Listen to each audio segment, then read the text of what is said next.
Yes, teman-teman, kita mulai yaitu dengan Dek Deborah karena saya panggil ibu dimarahin kasih tonjok saya pikir kalau gitu tidak mau panggil ibu panggil apa terserah pokoknya jangan ibu ya sudah saya panggil nenek gitu ya semakin tonjok lagi sama ibu lagi Dek Deborah no silakan karena masih jauh sekali Dek Deborah ini golongan milenial saya kolonial Belanda zaman penjajah zaman dulu silakan gabung Dek Deborah, wah silahkan ini Dek Deborah yang dahsyat luar biasa. Yes, silahkan ya ini.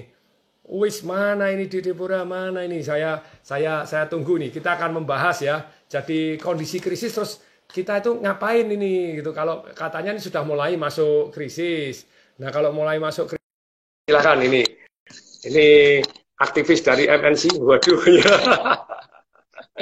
Yes, silakan. Sudah saya accept. Nah, silakan teman-teman kita cek sound dulu. Tuh, ya. Selamat pagi. Pagi teman-teman. Dek Deborah, saya panggil Deborah aja deh. Wah. Boleh, nama Deborah aja boleh. Yes, ini teman-teman yang ada di YouTube, ada juga di Zoom. Kita sudah Zoom, live di Zoom ada juga ya? Di Instagram. Nah, silakan. Apakah suara cukup jelas? Kalau suara cukup jelas, silakan sampaikan jelas. Wah. Oke. Ada Mas Ipo Right, ada Pak Mardigu. Waduh, apa kabar nih? Salam dahsyat.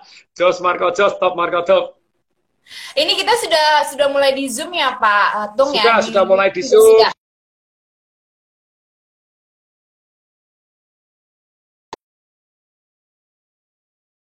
Dia sudah disapa, kemudian di Zoom, teman-teman di Zoom, selamat pagi semuanya. Yang live di YouTube juga selamat pagi. Patung juga selamat pagi, semangatnya dari tadi udah ngebakar-bakar saya aja ya kan? Iya. Oke, pagi ini perdana banget ngobrol sama Patung. This is such an honor for me. Sebenarnya kayak wow, oke, ini banyak ilmunya nih. Saya nggak akan cukup kayaknya kalau cuma satu jam ngobrol sama Patung tuh kayak nggak cukup. Tapi nanti ini kita ngobrolin nanti banyak yang akan digali ya Patung ya. Yes, siap. Kita ngomongin soal krisis. Kalau di woro-woronya kemarin kan sudah diinfo ya bahwa kita bakalan ngomongin soal kalau Indonesia krisis kita ngapain ya gitu. Ya. Ini sebenarnya Patung, ini tuh karena banyak pemberitaan yang menyatakan bahwa Singapura sudah masuk ke resesi ekonomi. Nah, kalau di generasi saya nih, anak-anak milenial, kita tuh berpikir gini, aduh, negara sebagus Singapura aja, se-well managed dan well organized kayak Singapura, kok bisa resesi gitu loh. Apa kabarnya kita ya kan, Indonesia ini? Tapi kalau sebelum kita masuk ke sana, saya tuh sebenarnya pengen tahu, resesi ekonomi itu apa sih, Patung? Definisinya tuh apa memang harus ada pengangguran dulu yang banyak, ada banyak tingkat kriminalitas naik, atau gimana Pak? Itu kalau baca di Google gitu ya, di Wikipedia, yang namanya resesi itu kan semuanya sebenarnya nggak usah tanya saya. No. Saya kadang baca salah, pengertian salah, ya cari referensi silakan. Katanya kalau dalam 1 tahun, kita 6 bulan pertumbuhan ekonominya minus. Nah, jadi 2 kuartal minus dalam 1 tahun, itu kita resesi. Itu biasanya 0 sampai 10%. Kalau mulai di atas 10%, selama 2 tahun itu namanya depresi. Jadi sebetulnya Singapura kalau saya baca artikelnya mulai menginjak, tapi belum depresi. Karena belum 2 tahun berturut-turut, dia baru 6 bulan minus berturut-turut. Terus kemudian, tapi sudah minusnya sudah lebih di atas 10% gitu ya. Jadi ada bilang 40%, wah repot. Kalau Bu Sri Mulyani kemarin, jadi kuartal kedua ini, April, Mei, Juni ini, kita dilaporkan minus 4,3%, lebih tinggi dari ini. Jadi nanti kalau kuartal ketiga kita juga minus lagi, confirm bahwa Indonesia resesi. Jadi kita masih ada 3 bulan ini ya Pak Tung ya? Krisis, yes. 3 bulan ini kita lihat berhasil nggak digenjot oleh pemerintah untuk naik atau enggak gitu ya. Kira-kira berhasil nggak Pak Tung? Enggak. Waduh, nih baru kali ini nih saya dengar Pak Tung pesimis nih. Soalnya biasanya kan harus, iya. Wah, ini enak aja. Ya? Ini realistis ini ya? bukan realistis. Ini antisipasi, balik lagi gitu ya. Jadi orang sukses itu bukan bereaksi. Orang sukses itu bukan optimis. Optimis itu begini. sukses, sukses, sukses, sukses. Begitu tidak sukses, kecewa karena tidak pernah antisipasi. Orang sukses itu antisipasi, tapi bukan optimis, dia positif. Bedanya apa positif dengan pesimis? Kalau pesimis itu merasa bahwa something yang sengsara itu tidak pernah berakhir, kini dan sepanjang masa. Kalau orang positif berani menatap kenyataan yang paling buruk pun tanpa pernah kehilangan harapan bahwa kita akan sampai somehow tetap akan bangkit lagi. Sejarah berbicara, bumi goncang-ganjing ya naik lagi kok. Yes. Oke, berarti kalau pemerintah kan sudah bikin statement bahwa kita ngasih punya satu kesempatan nih di kuartal ketiga ini. Kalau memang kemungkinannya resesi, pertanyaannya kan jadi mikir resesi itu yang paling kena ke kita tuh apa sih Pak Tung? Kalau generasi milenial nih teman-teman saya ataupun junior saya generasi alpha, mungkin mereka masih mikir gue masih punya uang kok buat ngopi, masih bisa belanja online, masih bisa sedikit-sedikit. Ini bahkan bioskop mau dibuka udah pasang ancang-ancang semua kan? Pada mau ke bioskop. Atau kemarin mall mulai dibuka, tetap aja ada beberapa teman saya yang belanja gitu. Jadi sebetulnya resesi nggak sih Pak Tung? Itu kan kategori yang bapaknya kaya, kan gitu. Betul kan? Kalau bapaknya kaya masih dapat uang saku. Tapi tahu nggak bahwa banyak bapak-bapak yang kaya hari ini ekonominya juga berkurang. Tapi mungkin masih punya cadangan. Tapi banyak loh yang sudah lewat 3 bulan. Itu dikatakan oleh survei ya dari Gallup Internasional di kota besar termasuk di Jakarta, termasuk di Jepang, termasuk di Tokyo ya, di kota di New York, di kota-kota besar tadi, ternyata lebih dari 60% orang-orang itu tidak bisa tahan lebih dari 3 bulan. Jadi uangnya itu ketika mereka tanpa harus menjual aset, maksudnya tabungannya tidak cukup untuk 3 bulan. Banyak eksekutif, ya kalau hari ini tidak bekerja ya tamat. Berhenti kerja, tidak punya duit, 3 bulan ya tamat riwayat. Yes, betul. Nah ini mungkin yang masih bisa uang saku itu mungkin bapaknya punya cadangan banyak atau ya pas yang tumbuh jadi hatinya damai-damai saja gitu ya. Betul.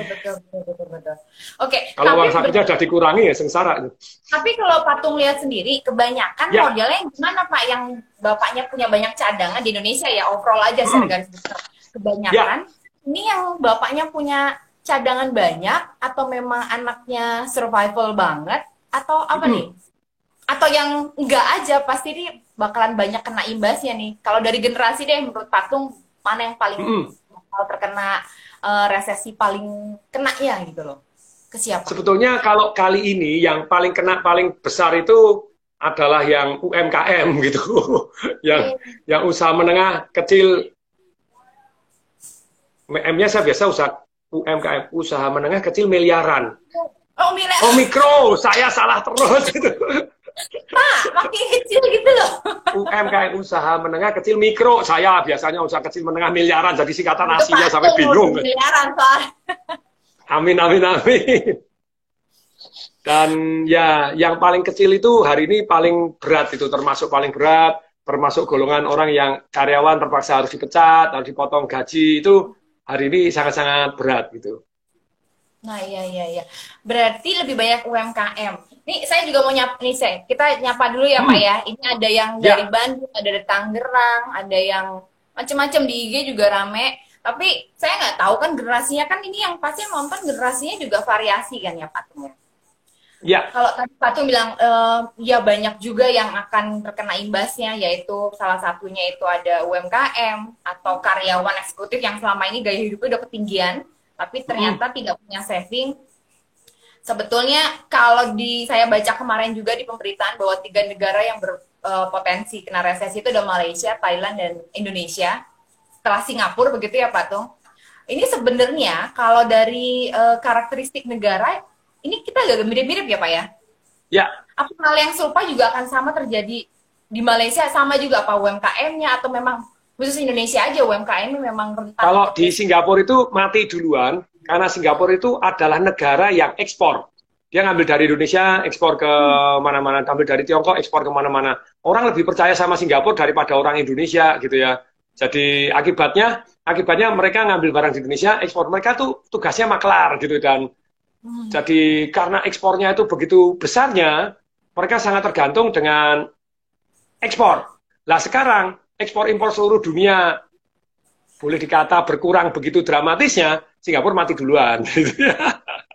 Okay. Bukan mati lah, sengsara duluan. Sengsara duluan. Oke. Tapi mungkin karakteristik penduduknya berbeda ya Pak ya kalau di Singapura dengan Indonesia. Ya tentu saja berbeda gitu. Mereka lebih disiplin, mereka lebih militan, mereka lebih banyak jalan kaki. Di Indonesia lebih banyak mobil, kendaraan umum gitu. Dan rebahan Pak. Oh ya, generasi rebahan katanya. Ini Deborah ngomong, ini generasi sekarang ini generasi rebahan. Rebahan sama sosial mediaan gitu ya. Boleh. Nah ini nih Pak, kalau tadi dibilang UMKM terkena dampaknya, tapi sebetulnya kalau dilihat di saat-saat pandemi gini banyak banget UMKM yang justru baru-baru bermunculan. Ini kan sebenarnya kayak anomali ya Pak ya. Satu sisi tadi Pak Tung bilang kalau terjadi krisis di Indonesia yang paling terkena nanti UMKM. Tapi satu sisi kita lihat kalau di masa pandemi ini selama COVID banyak banget UMKM yang bermunculan tiba-tiba gitu. Ya, khususnya di dunia online kan. Orang kepepet, nggak punya penghasilan, ya sekarang jualan makanan. Tapi nggak ngerti caranya jualan, nggak ngerti caranya marketing. Wah, ya sudah jualan, istilah saya itu gundulan atau tanpa riasan gitu. Jadi misalnya nih, Deborah, tadi pakai lipstick nggak? Pakai dong, Pak. Pakai. Nah, itu kan ada meningkatkan penampilan penting. Tapi banyak orang ya cuma pengumuman. Jadi jualan cuma pengumuman. Jadi kalau kita ulangi ya, ini ulangin, Deborah kita ulangi ya. Kalau krisis itu sebetulnya terdiri dari kata dua kalau bahasa Mandarin katanya, Wei Ci katanya gitu ya. W-nya bahaya, C-nya peluang. Jadi setiap krisis selalu ada bahaya, ada peluang. Kayak hari ini, saya menangkap peluang adanya perak yang ketinggalan. Emas dibanding perak, itu zaman Nabi Muhammad, yang sampai saya tulis tadi, 1 dinar, atau 4,25 gram emas, itu sama dengan 10 dirham. 1 dirham itu 2,975 gram perak, gitu ya. Berarti 1 gram emas sama dengan 7 gram perak. Tapi, hari ini, 1 gram emas itu 1.810 US dollar. Sedangkan itu per troy ounce-nya, 30 sekian gram. Kemudian, perak itu sekarang 19. Jadi sekitar 1:90 sekian. Wow. Jadi 1 gram emas sama dengan 90 gram perak. Saya masuk sejak 1 gram emas sama dengan 124 gram perak. Jadi uang itu mengalir dari satu tempat ke tempat yang lain. Orang sukses antisipasi. Ketika emas mulai orang merasa, wes kok naiknya tinggi, masih belum apa-apa, masih can go up gitu ya. Tapi kemudian juga ada orang, waduh emas gini, mereka akan mengalir ke tempat yang lain. Salah satunya perak. Nah ini perak sudah mulai ngebut. Nah, ketika saya beli perak itu bandarnya sampai angkat tangan Pak Tung nggak boleh beli lagi. Itu kenapa? Saya nggak bisa ngelempar, dia bilang begitu. Kok tidak bisa ngelempar? Karena kalau emas banyak lawannya, kalau perak nggak bisa, terpaksa saya harus telan. Kalau telan kalau naik begini saya tekor, saya yang bayar Pak Tung, jadi limitnya sekian ya saya nggak bisa. Jadi tobat ya sudah angkat tangan begini. Tapi sekali lagi. Apa Pak? Setiap krisis itu selalu ada peluang.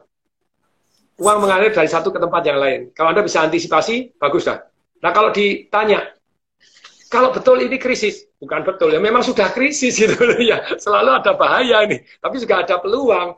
Nah kita harus ngapain? Apalagi golongan milenial, betul ya? Betul. Sebelum kita bahas, ini sebentar. Ini kelihatannya yang di IG saya belum bisa berhasil melihat Deborah ini. Jadi saya matikan dulu IG-nya yang Deborah, nah kemudian langsung on lagi ya, langsung masuk lagi ya, oke. Oke, silahkan langsung masuk lagi, silahkan masuk lagi.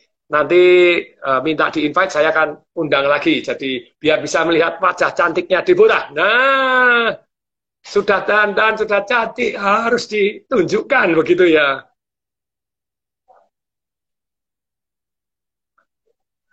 Sudah belum? Ini belum. Oh ya, sudah masuk, langsung saya accept. Nah, silahkan masuk lagi. Semoga dahsyat nih. Iya, tadi masih wer. Nah, ini tapi kok masih, ini semoga nih masih wer lagi. Tapi show must go on ini. Jadi memang sometimes dunia sekarang working from home, online ini tantangannya yaitu adalah internet gitu ya. Yang penting ilmunya. Terima kasih nih, Jarum Mas. Yes, oke. Lanjut, ya kita lanjut. Bisa join di Zoom atau di YouTube ya Pak Tung ya? Ya, karena Anda lihat di IG saya sebelumnya, bisa di YouTube. YouTube juga tungdesemwaringin.tdw itu. Jadi tungdesemwaringin.tdw untuk YouTube-nya. Kita lanjut ya. Ini, sekarang untuk generasi milenial harus ngapain ini? Deborah, kira-kira gimana nih? Saya yang wawancara deh, gantian. Lo kan milenial, saya ini kan golongan kolonial senior. Justru ini kita bikin talk show ngobrol pagi ini tuh biar anak-anak milenial generasi saya tuh jadi dapat insight kita ngapain ya selain rebahan, karena kita tuh termasuk generasi yang santuy aja gitu Pak Tung, yang Netflix santuy itu artinya apa toh? Ini golongan kolonial buta huruf bahasa milenial. Santai. Oh, santuy itu santai. Oke, oh yes. Dasar.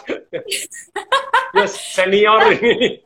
Kita santai aja gitu Pak Tung. Bukan santai sih, tapi tetap berpikir, tetap berusaha untuk produktif dan kreatif, tapi ruang geraknya kan terbatas ya. Tidak seperti krisis sebelumnya. Kalau krisis sebelumnya 98, 2009 itu mungkin kita tidak dibarengin dengan pandemi COVID-19 gitu. Kalau sekarang kita mau banyak bergerak pun kita agak terbatas. Ini untuk milenial yang kita tuh nggak begitu suka dengan keterbatasan sebetulnya. Tapi karena situasinya begini, justru kita lagi berpikir kita senang rebahan, kita senang Netflix and chill.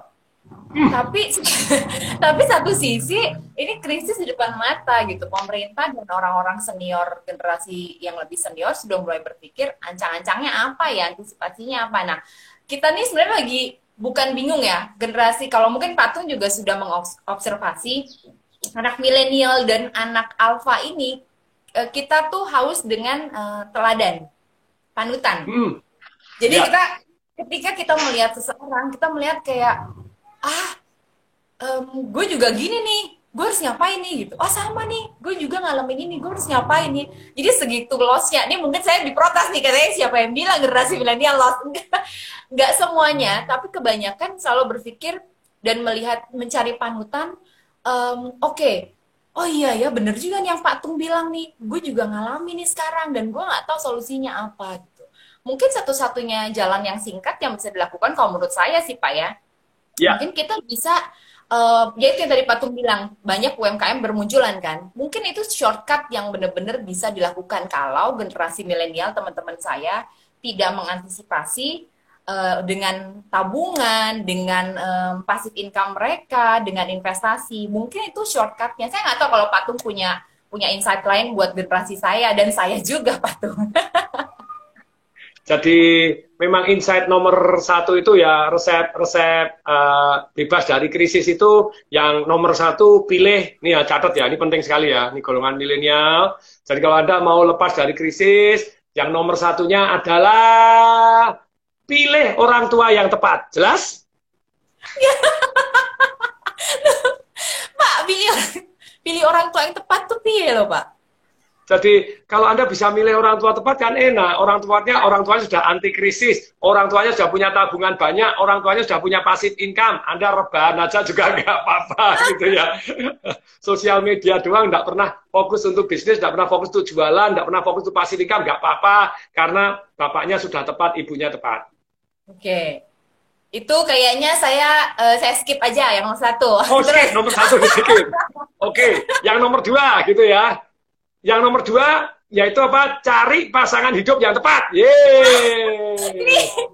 Ini guyon semuanya. Sebentar, katanya golongan milenial senang guyon. Bahkan kemarin saya baca bukunya ini super serem karena bagaimana orang di camp Nazi di Auschwitz begitu ya. Ternyata dia di sini disebutkan ini. Oh, ini yang di Instagram terbalik ya. Oh, kalau terbalik nanti bisa saya kamera salahkan. Ini sudah jelas kata-katanya di sini apa ini? Humor merupakan senjata jiwa yang lain dalam upaya seorang untuk bertahan hidup. Jadi dalam kondisi krisis ini, salah satunya ya kita rodok sering-sering humor lah gitu ya. Jadi cari pasangan hidup yang tepat. Deborah sudah menikah atau belum? Waduh, Bapak ini live loh di mana-mana. Loh, makanya kalau belum saya jualin juga gitu loh. Saya kan hobinya jualan sambil wawancara sekaligus dapat pasangan hidup kan lumayan gitu loh ya. Oh, jadi yang kedua cari pasangan yang tepat, yang mapan, Iya, yang kaya langsung, Pak. iya, pasangan itu yang tepat. Anda yang pasangan sudah punya passive income, yang sudah punya bisnis yang aman dari krisis. Jadi itu aman deh Anda dari krisis antisipasinya. Jadi ini teman-teman milenial yang belum menikah, Anda punya kesempatan untuk cari pasangan hidup yang tepat. Tepat itu bukan hanya cocok secara ekonomi, secara sifat, watak. Ini tadi ngeles ini saya tanya, sudah menikah belum? Terus kabur ini gimana Belum, ini? Pak. Tuh saya jawab Belum, belum, Pak. teman-teman. Belum. Nih ada orang cantik di depan, semangat. Orang mau maju, mau belajar terus. Kesempatan. Itu kalau follow Deborah di mana? Aduh, ini kayak jadi aja. Ada Ajang jualan. Instagramnya. Instagramnya ada di Patung udah ya. Nah, Instagramnya sudah saya tag tuh di dua IG saya sebelum ini sudah saya tag Deborah. Nah, silakan di follow itu. Tapi kalau namanya nggak pakai Deborah, pakai singkatan DOHC. Oh, DOHC kan kayak mobil tuh. Bukan Double itu Pak, bukan Pak. Dipakai apa? inisial aja Pak. Karena kalau pakai ini pakai nama lengkap nanti panjang kayak Patung gitu loh. Kalau Oh, panjang panjang. udah sukses kayak Patung nggak apa-apa ya. Saya disingkatin aja nih biar pack gitu loh, Pak. Nah, oke, disingkat, oke. Tapi sekali lagi silakan follow, silakan japri, begitu Boleh. ya. Nah, jadi Boleh. yang kedua Yang itu pertama tentu Pak, saja tunggu ini di recap dulu nih. Pilih ortu yang tepat. tepat. Pilih pasangan yang tepat ya. Tepat, Definisi ya. tepat juga tadi ya. Yang ketiga nih apa Pak? Tapi Harus kalau nyari. misalnya Pak tunggu. Tapi kalau udah nikah Pak, udah punya pasangan. Oh, kalau sudah punya pasangan, tukar tambahkan. Yuk. Ini, Soalnya Patung sarannya yang kedua cari pasangan yang tepat berarti untuk yang single ya. Tapi kalau udah ya, nggak single udah double. sudah double tadi, tukar tambahkan pasangan Anda, cari yang tepat. Pak Tung tonjok hari ini terlalu banyak humor ini, agak serius. Tapi ya sudah enggak. Kalau sudah punya pasangan dan orang tuanya kebetulan tidak tepat gitu. Karena tadi pagi itu saya baru nonton anak muda lagi ngomong begitu protes gitu ya. Oh, saya itu orang tuanya mama itu kecewa punya anak kamu, nggak mau belajar, nggak mau begini. Terus kemudian anaknya juga balas, nah, saya juga kecewa kok punya mama nggak kaya raya, repot juga. Apa-apa mamanya ditukar tambahkan juga, ya nggak bisa anaknya tukar tambahkan juga enggak kan gitu. Nggak Tapi bisa ya. terpaksa jurus ketiga, yaitu apa? Anda harus nyari. Nah, dalam kondisi krisis ini, Anda nyari itu ada 3 macam kriteria. Apa tuh Pak Tung? 1, Anda dalam kondisi apa? Kaya, menengah, Oke. atau miskin. Oke. Kalau miskin, ada 3 yang bisa kita lakukan. Oke. Miskin total, Anda makan aja susah, rebahan karena lapar, bukan karena main sosial media, begitu ya. Nah, itu ada 3 ya, kalau miskin 3 yang dilakukan. Nomor Oke. 1, minta bantuan Kementerian Sosial. Oke. Gimana? Nomor teleponnya, kalau Anda makan aja nggak bisa, jangan nyuri, jangan ngerampas, jangan ngerampok. Kalau Anda melakukan 3 hal ini, atau nipu orang, Anda dalam kondisi bisa ditangkap polisi, bisa masuk penjara, bisa digebukin orang, bisa nggak enak dalam posisi saat ini. Jadi alangkah baiknya minta bantuan Kemensos itu, yaitu 0811 10 222 10. Saya cek yang terakhir katanya mau 30 Juni, ternyata diperpanjang sampai Desember. Jadi Kemensos masih membantu Anda yang tidak bisa makan, Anda akan dikasih makan. Bukan hanya Jakarta, tapi seluruh Indonesia. Saya ulangi ya, 0811 10 222, duanya 3 kali, 10. Gampang, atau 0811 10, duanya 3 kali, 10. Paling tidak ya? paling tidak untuk survive per hari gitu ya Pak ya? Yes, untuk supaya makan. survive. Dan kalau Anda miskin sekali, selain Kemensos, Anda tentu saja bisa minta bantuan IMF. Pak, kok jauh sekali Pak ke IMF Pak? Betul, IMF akan membantu. Istri, mertua, family, oke? Okay? Pak, minta bantuan ke IMF. Bapak. Loh, Anda mau nomor teleponnya langsung dicatat itu IMF. Atau langsung Bank Dunia. Oke, Dunia teman-teman. Oke. Hari ini saya termasuk jadi SMF, suami, mertua, family itu ya. Jadi family, saya ya membantu saudara-saudara yang dalam kondisi susah-susah ya ini terpaksa saya yang turun tangan ikut membantu ya wes ya oke lah, apalagi untuk kesehatan apa ya kita bantu. Terus dalam hal ini Bank Dunia teman-teman. Jadi ada pemerintah, IMF sama Bank Dunia itu satu minta bantuan. Ya kalau memang sudah susah hidup ya Anda harus minta bantuan, jangan berbuat negatif gitu ya. Yang kedua, yaitu apa? Anda kesempatan saat ini jadi makelar. Jadi makelar. Bantulah orang lain. Kalau yang pertama kan Anda minta bantuan. Dalam krisis ternyata banyak orang yang minta bantuan. Bantuan apa? Supaya mereka bisa dapat duit, bisa dapat kenalan, bisa apa? Anda jadi makelar lah gitu ya. Jadi makelar itu Anda akan bisa mendapatkan satu tanpa modal bisa dapat komisi. Contohnya hari ini properti. Properti Anda begitu banyaknya properti yang dijual di bawah harga pasar karena dalam kondisi susah.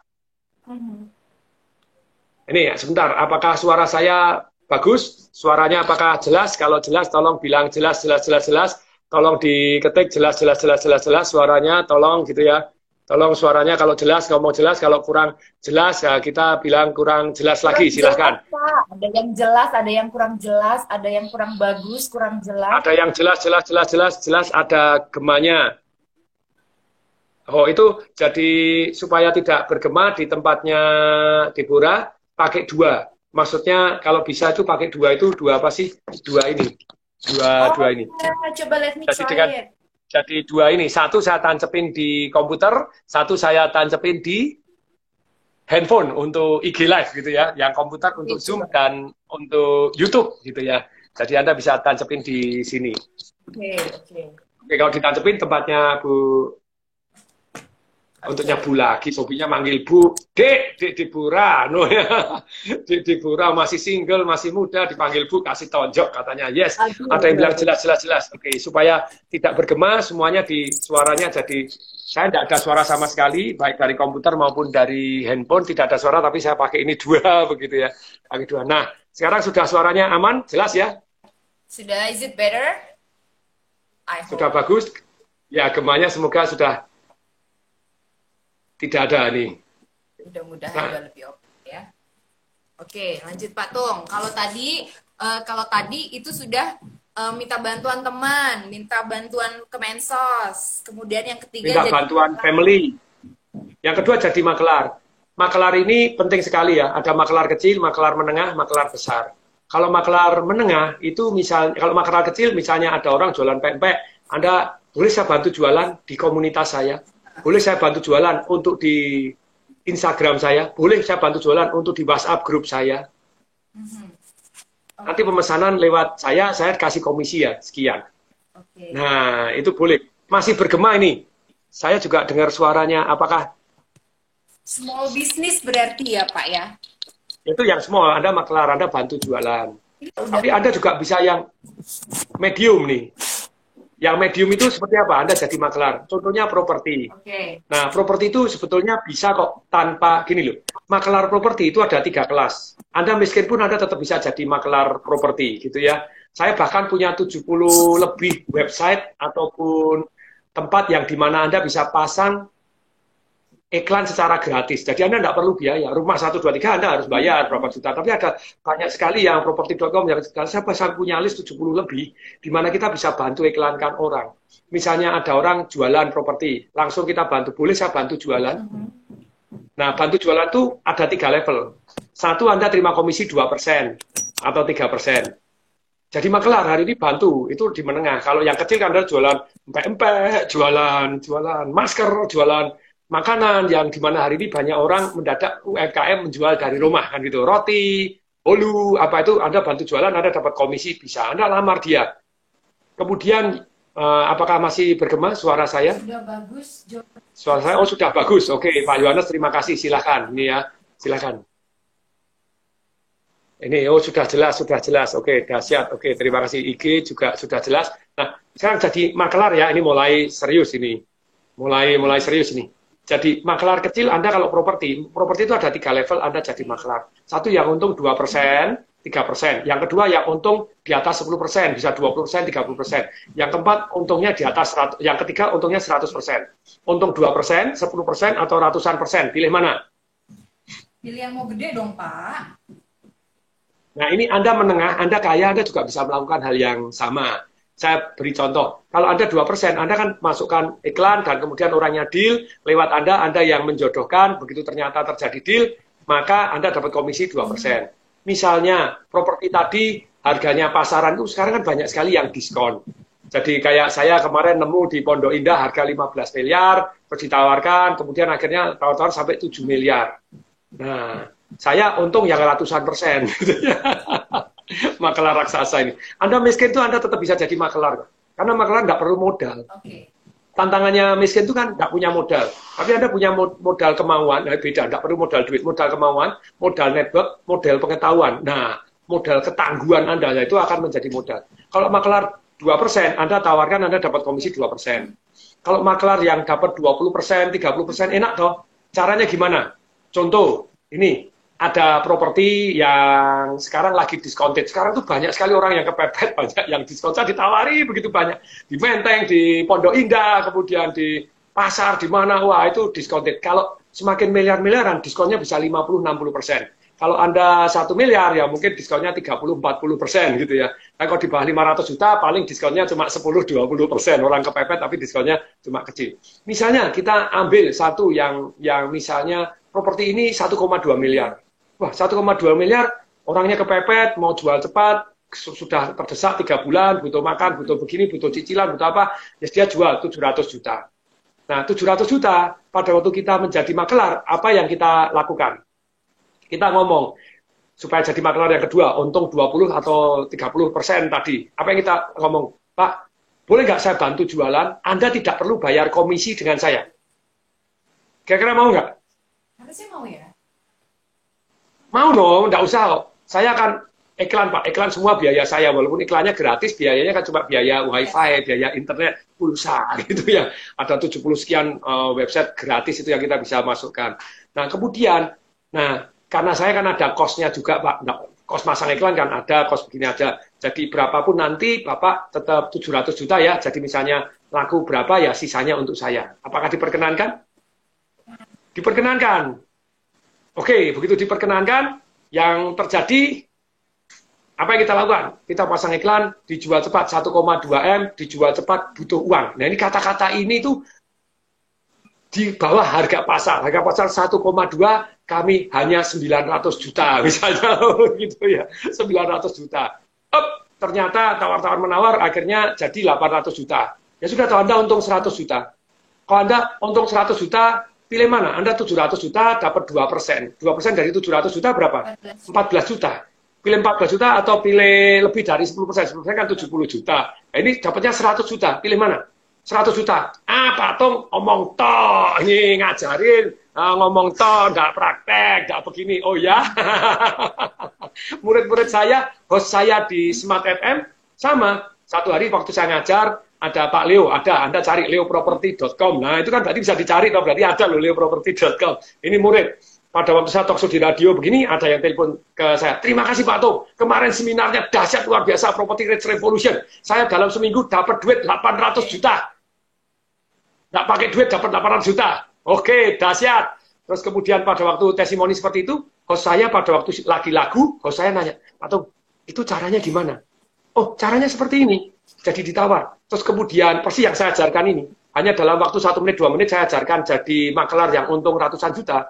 Terus kemudian, seminggu lagi, dia ketemu saya, Pak Tung, pulang, jangan pulang dulu, nanti saya traktir. Waktu mau share, Pak Tung, dengan jurusan Bapak, saya seminggu ini dapat tambahan 20 juta. Wes, lo kok bisa? Cerita dong. Pak, saya itu di kos saya itu di Jakarta itu, di daerahnya cuma gang, nggak bisa mobil masuk, orang hanya naik motor. Itu ada rumahnya Pak Haji itu ditulis dijual, dia nggak pernah pasang iklan. Persis seperti yang diajarkan Pak Tung.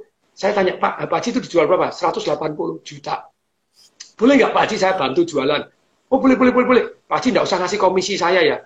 Seneng aja, nggak usah ngasih komisi, cocok. Gini, Pak Haji saya kan pasang iklan itu kan ada cost-nya. Betul, cost-nya adalah pulsa Anda, ya toh ya. Karena pasang iklannya bisa gratis, pulsa. Kemudian nanti berapapun Pak Haji deal berapapun sisanya untuk saya. Ya, oke ya. Nah, kita perjanjian dulu, dia pakai kertas ditulis bahwa pihak pertama Pak Haji betul menyatakan ini properti miliknya dia, pihak kedua menjualkan, pihak kedua berjanji bahwa tidak perlu dibayar komisi, tapi pihak pertama berjanji bahwa itu harganya 180 juta, apabila laku lebih, maka akan menjadi hak pihak kedua. Itu ditawarkan 240, gini-gini, sama Pak Haji. Itu terang-terangan, namanya flip terang-terangan. Jadi yang jualan juga tahu, waktu ada orang mau beli, dia pasang iklan, kan teleponnya dia. Teleponnya dia langsung hubungin Pak Haji, Pak Haji, ini ada orang yang mau beli, tapi tawarnya Pak Haji 240, tapi kalau nanti ditawar-tawar 200 dilepas. Oke, ternyata 200 dilepas. Dalam seminggu, dia dapat 20 juta. Nah, kan lumayan. Itu ada pilot juga ngasih testimoni. Keren, Pak Tung. Dengan modal berapa, 56.000 atau berapa. Loh, kok bisa 56? Saya pasang iklan pada waktu itu di pos kota. Katanya. Jadi, propertinya orang saya pasang di pos kota, saya untungnya berapa, 10 juta, 50 juta. Lumayan, Pak Tung. Wah, modal 50.000. Jadi sebetulnya, tergantung kitanya ya, Pak ya. Harus lebih peka ya. Yes. Ya, jadi Anda kalau miskin, Anda menengah, Anda kaya, Anda bisa melakukan seperti ini. Jadi makelar yang untung puluhan persen, bukan 2%. Ini lumayan loh. Nah sekarang bagaimana kita untung ratusan persen? Mau tahu? Itu ada lagi triknya, Pak. Ini, oh iya seru sekali. Jadi dalam kondisi krisis ini selalu ada peluang. Salah satu peluang itu banyak sekali properti yang dijual di bawah harga pasar. Jadi tentu saja tetap. Nah sebetulnya kayak jualan properti hari ini, apa yang Anda perlu share gitu ya. Jadi ini krisis. Pemerintah Anda ikutin berita makro. Misalnya Januari sampai Mei, pemerintah hutang nambah 367 triliun. Terus kemudian Indonesia ekonomi minus 4,3%. Terus kemudian untuk dana COVID itu 609, kalau saya salah tolong, 696, sekian triliun, hampir 696 triliun. Jadi untuk di dana COVID ini, pemerintah bagi-bagi duit untuk dana, untuk Kemensos tadi, untuk UMKM, satu UMKM dikasih 2,4 juta rupiah, langsung digenjot terus. Pertanyaannya, duitnya dari mana? Penghasilan pemerintah dari mana? Kalau APBN itu katanya 65% sampai 80% adalah dari APBN. Apa itu? Pajak. Dari pajak. Sekarang yang bayar pajak banyak atau dikit? Lebih dikit lagi. Kok bisa? Karena UMKM yang di bawah 4,8 miliar digratiskan. Pajaknya 0,5% saja digratiskan sama pemerintah. Terus kemudian bunga bank disubsidi oleh pemerintah. Pengeluaran banyak, income boleh dikata berkurang dramatis. Pertanyaannya sekarang, terus duitnya dari mana? Cuma dua sumbernya. Kalau tidak utang, cetak duit. Dan setiap resesi, perhatikan kata-kata saya. Kalau saya salah, tolong diralat. Boleh Pak, menurut berdasarkan ini, ada Pak yang resesi, tidak seperti yang dikatakan Pak. Setiap resesi, setiap krisis, negara, always inflasi, cetak uang. Makanya sekarang isu redenominasi digalakkan lagi. Ya bukan isu loh, Bu Sri Mulyani, oh ini yang menteri ngomong, menteri keuangan loh, mau redenominasi. Sudah lama kan ya, redenominasi sudah lama. Sudah. Direalisasikan finalnya. Kenapa kok mau diredenominasi 2020-2024 ini mau di apa program Leknasnya apa yang untuk mau dimasukkan lagi? Karena pemerintah akan cetak duit banyak akan inflasi. Kalau inflasi kira-kira properti harganya naik nggak? Nah, jadi kalau sekarang kesempatan diskon, Anda pada waktu WhatsApp, Anda cerita krisis ini. Tapi Pak, sebenarnya gini, maaf saya potong. Tapi sebenarnya gini, kalau properti itu kan bukan basic needs yang dibutuhin banyak orang gitu ya Pak ya. Nih, basic needs. Duit. Sandang pangan, papan. Sandang pangan dulu dong Pak. Maksudnya semua orang how to survive. Yes. Gimana caranya survive dulu gitu loh. Selanjutnya baru berpikir beli properti. Berarti kan ini segmented market sekali ya Pak ya?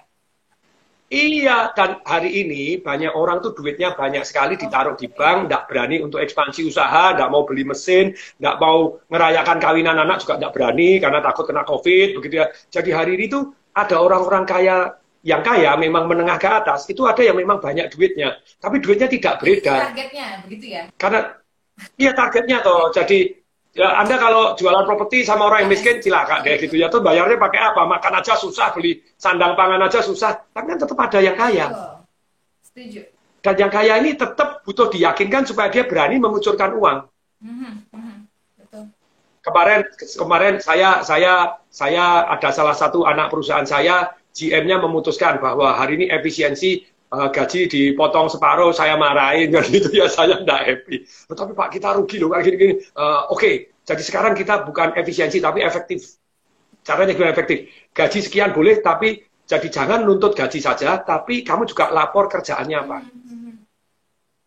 Lapor kerjaannya apa, jadi kerjanya apa. Saya sebenarnya nggak pernah suka motong gaji. Kenapa? Kalau dipotong gaji, ekonomi berputarnya semakin seret. Tetapi kita penghasilannya berkurang. Nah, kita harus inovasi, penghasilannya nambah, karyawannya harus ceritanya lapor, saya kerja ini. Goal ada 2, nanti saya lanjutkan yang properti ya. Ini tunggu ya. Yang ketiga, bagaimana untung ratusan persen ini penting. Pengen tahu nggak? Mau nggak? Ayo, kalau mau ketik. Mau. Nanti saya share kesempatan ini. Ayo ketik dong. Mau. Ayo, mau. Ayo, teman-teman nih, mau. Yang mau. Loh. Mau properti untung ratusan persen tanpa modal. Di box Q&A-nya nanti dibacain. Tadi kan Patung sempat. Yes, oke, mau. Udah siap. Patung sempat. Ini penting nih. Tentang peraknya, katanya Patung mau giveaway, teman-teman. Katanya ada yang mau dibagi. Wah. Kalau ada yang nanya, tapi Patung yang pilih nanti. Yang mana yang kira-kira mau dikasih giveaway dari Patung ya. Bagi-bagi rezeki nih, pagi-pagi biar saya todong. Saya lama nggak nodong orang sukses. Saya bagi-bagi giveaway ilmu nanti. Wah. Ayo Patung, lanjut Patung. Ilmu, oke. Sekarang saya share terlebih dahulu. Tadi mau share apa ini? Selain jurus ketiga dari Perak, tadi saya mau share apa sih? Properti yang orang kaya itu pasti ada yang mereka butuh diyakinkan.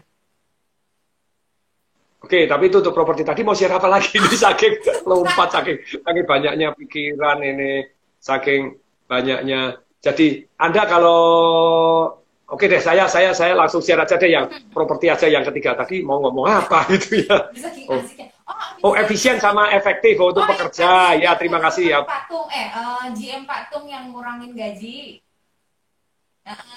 Itu waktu saya masuk rumah sakit kan mendadak, begitu saya masuk 2 bulan nggak ngurusin, ternyata dipotong karena perusahaannya sempat minus 700 juta kan gitu ya. Efisiensi karyawan working from home, ya ada gajinya dipotong separuh. Terus kemudian tentu saja saya dapat laporan, karyawan ada yang protes, kok gaji saya jadi potong gini. Lah terus sama pertanyaannya, gila kamu kerja apa kan gitu ya. Nah, tapi saya seneng yang namanya bukan efisiensi, tapi mengefektifkan. Caranya bagaimana mengefektifkan karyawan, Anda boleh gajinya sekian, bahkan lebih. Jadi saya nggak pernah seneng ngomong punya karyawan, saya seneng punya partner kerja.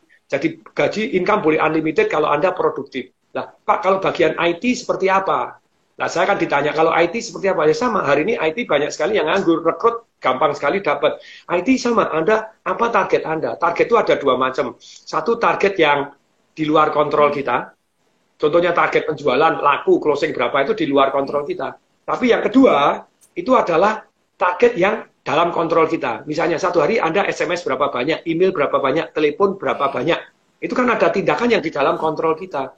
Kayak yang bagian desain saya, terus kemudian tanya, lupa ini kok nggak jelas saya income-nya gini. Nah oke, pertanyaan kerjaanmu jelas nggak? Sekarang kamu ngerjakan apa? Lu saya nggak dapat perintah. Lu jadi nunggu perintah. Jadi kalau nggak ada perintah, nggak ada kerjaan, boleh gajian, minta gajian banyak. Sekarang kita partner untuk jadi efisiensi, efektivitas itu kita partner. Jadi Anda kerja apa tunjukkan. Nah terus kemudian, kamu bisa nggak mendesain untuk Instagram saya? Kalau Anda lihat teman-teman ini dalam 2 hari ini sudah mulai Instagram saya keluar artikel, keluar apa tuh namanya quote saya begitu ya. Jadi mulai 2 hari ini. Kenapa? Karena orangnya yang dari IG jadi lebih efektif. Jadi oke Pak, 1 hari saya minimal 1 gambar. Lah untuk bisa 1 gambar dan 1 kata mutiara dia nanya, lupa katanya mutiara Bapak saya nggak pernah dikasih, foto nggak pernah dikasih. Nah ini mulai alasan terus. Saya bilang dari Twitter saya banyak nggak itu? Ada ribuan quote saya yang bisa dibuatkan foto dan dibuatkan gambarnya. Oh iya Pak ada. Oke, terus kemudian dari ini ada nggak nih? Banyak sekali. Foto nih langsung saya kasih 100 lebih foto saya. Nah loh. Jadi nggak alasan, tapi banyak orang tuh nggak inisiatif. Jadi minta digaji tapi nggak inisiatif, susah gitu ya. Jadi effectiveness itu diukur dari tindakan Anda berapa, hasilnya berapa. Hasil di luar kontrol kita. Contoh, saya kemarin kan rapat salah satu anak perusahaan saya. Jadi dari 3 tim marketing, itu 2 positif terus. Setiap bulan positif. Selalu ada closing. Yang satu tidak closing. Saya analisa kerjaannya dia. Oh, saya sudah 313 email Pak. Jadi 1 hari itu rata-rata 10 email. Oke, tapi hasilnya 0. Pertanyaannya, emailnya seperti apa? Oh, kita sudah pakai template Pak. Mana? Target marketmu kemana? Kita evaluasi dari tindakan itu hasil tidak hasil. Yang hasil bisa kita contek. Yang tidak hasil bisa kita tingkatkan. Tapi dari situ kita mulai tahu, oh dia tidak efektif. Jadi emailnya banyak tapi no respon. Kenapa? Salah target market gitu ya. Salah target market. Salah target market penawarannya sudah sama, yang satu ada respon, yang satu enggak. Kamu salah target market. Target marketmu yang mana? Dievaluasi lagi. Jangan-jangan kamu cuma sekedar email saja. Jadi kerja hanya sekedar kerja, tapi tidak ada hasil. Nah, ini kita evaluasi. Jadi ini yang sangat menarik. Jadi kembali lagi teman-teman ya. Jadi saya enggak suka gaji dipotong, enggak suka. Saya senangnya gaji full, tapi Anda harus kerjanya. Bahkan gajinya lebih karena dapat komisi. Tapi efektif. Pas dari pemotongan gaji apapun itu sebenarnya itu jadi satu paket nggak sih Pak? Sebetulnya orang pekerja itu kan memang harus menunjukkan seefektif apa dia bekerja begitu ya, bukan karena iya, tapi banyak sekali yang pokoknya saya harus gajian. Ya sudah, kalau gitu diberhentikan. Karena cari ganti gampang hari ini. Dan banyak yang balik. Hari ini nambah 2,9 juta pengangguran. Cari IT banyak sekali. Karena banyak orang yang startup sekarang tidak ada pendanaan. Begitu saya buka lowongan IT itu geruduk, ya banyak banget, hebat. Mungkin teman-teman yang dan saya tidak peduli juga banyak yang mungkin mengalami nasib yang tadi Pak Tung bilang begitu ya, situasinya sedang baru dapat layoff gitu, pengangguran ya Pak ya. Tetap semangat ya Pak Tung.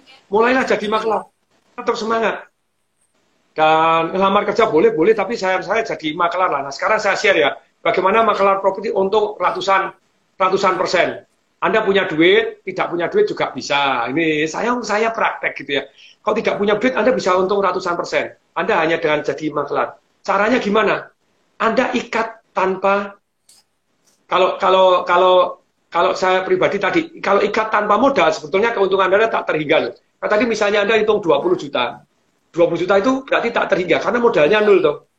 Ya enggak nol ambil. Itu keuntungannya bukan ratusan persen, modalnya tak terhingga karena Anda tanpa modal, tapi untungnya kan cuma berapa persen dari yang salah satu contoh. Saya ini baru di Pondok Indah yang tadi pasaran 15 miliar, kemudian 7 miliar saya dapat. Kalau yang ini saya DP kasusnya ini. Saya DP 100 juta. 100 juta kita tawarkan 8,5 miliar. Terus akhirnya orang-orang dealnya 7,5 miliar. Untung 400 juta tuh. Modalnya 100 juta, untungnya 400 juta. Nah ini kalau dengan modal. Tapi bisa nggak tanpa modal? Bisa. Contohnya di Bali. Halo Bali, ada yang dari Bali. Di STP. STP itu namanya apa sih? STP itu Sekolah Tinggi Pariwisata.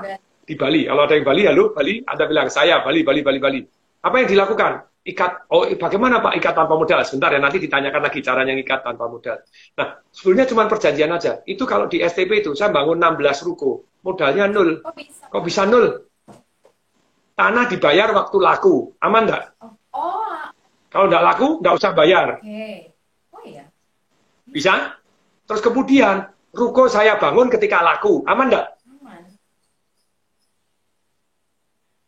Saya ulangi, tanah dibayar waktu laku. Ruko dibangun pada waktu laku, aman nggak? Aman, itu Anda bangun 16 ruko, untungnya 7 ruko itu untung netnya. Langsung hadisnya.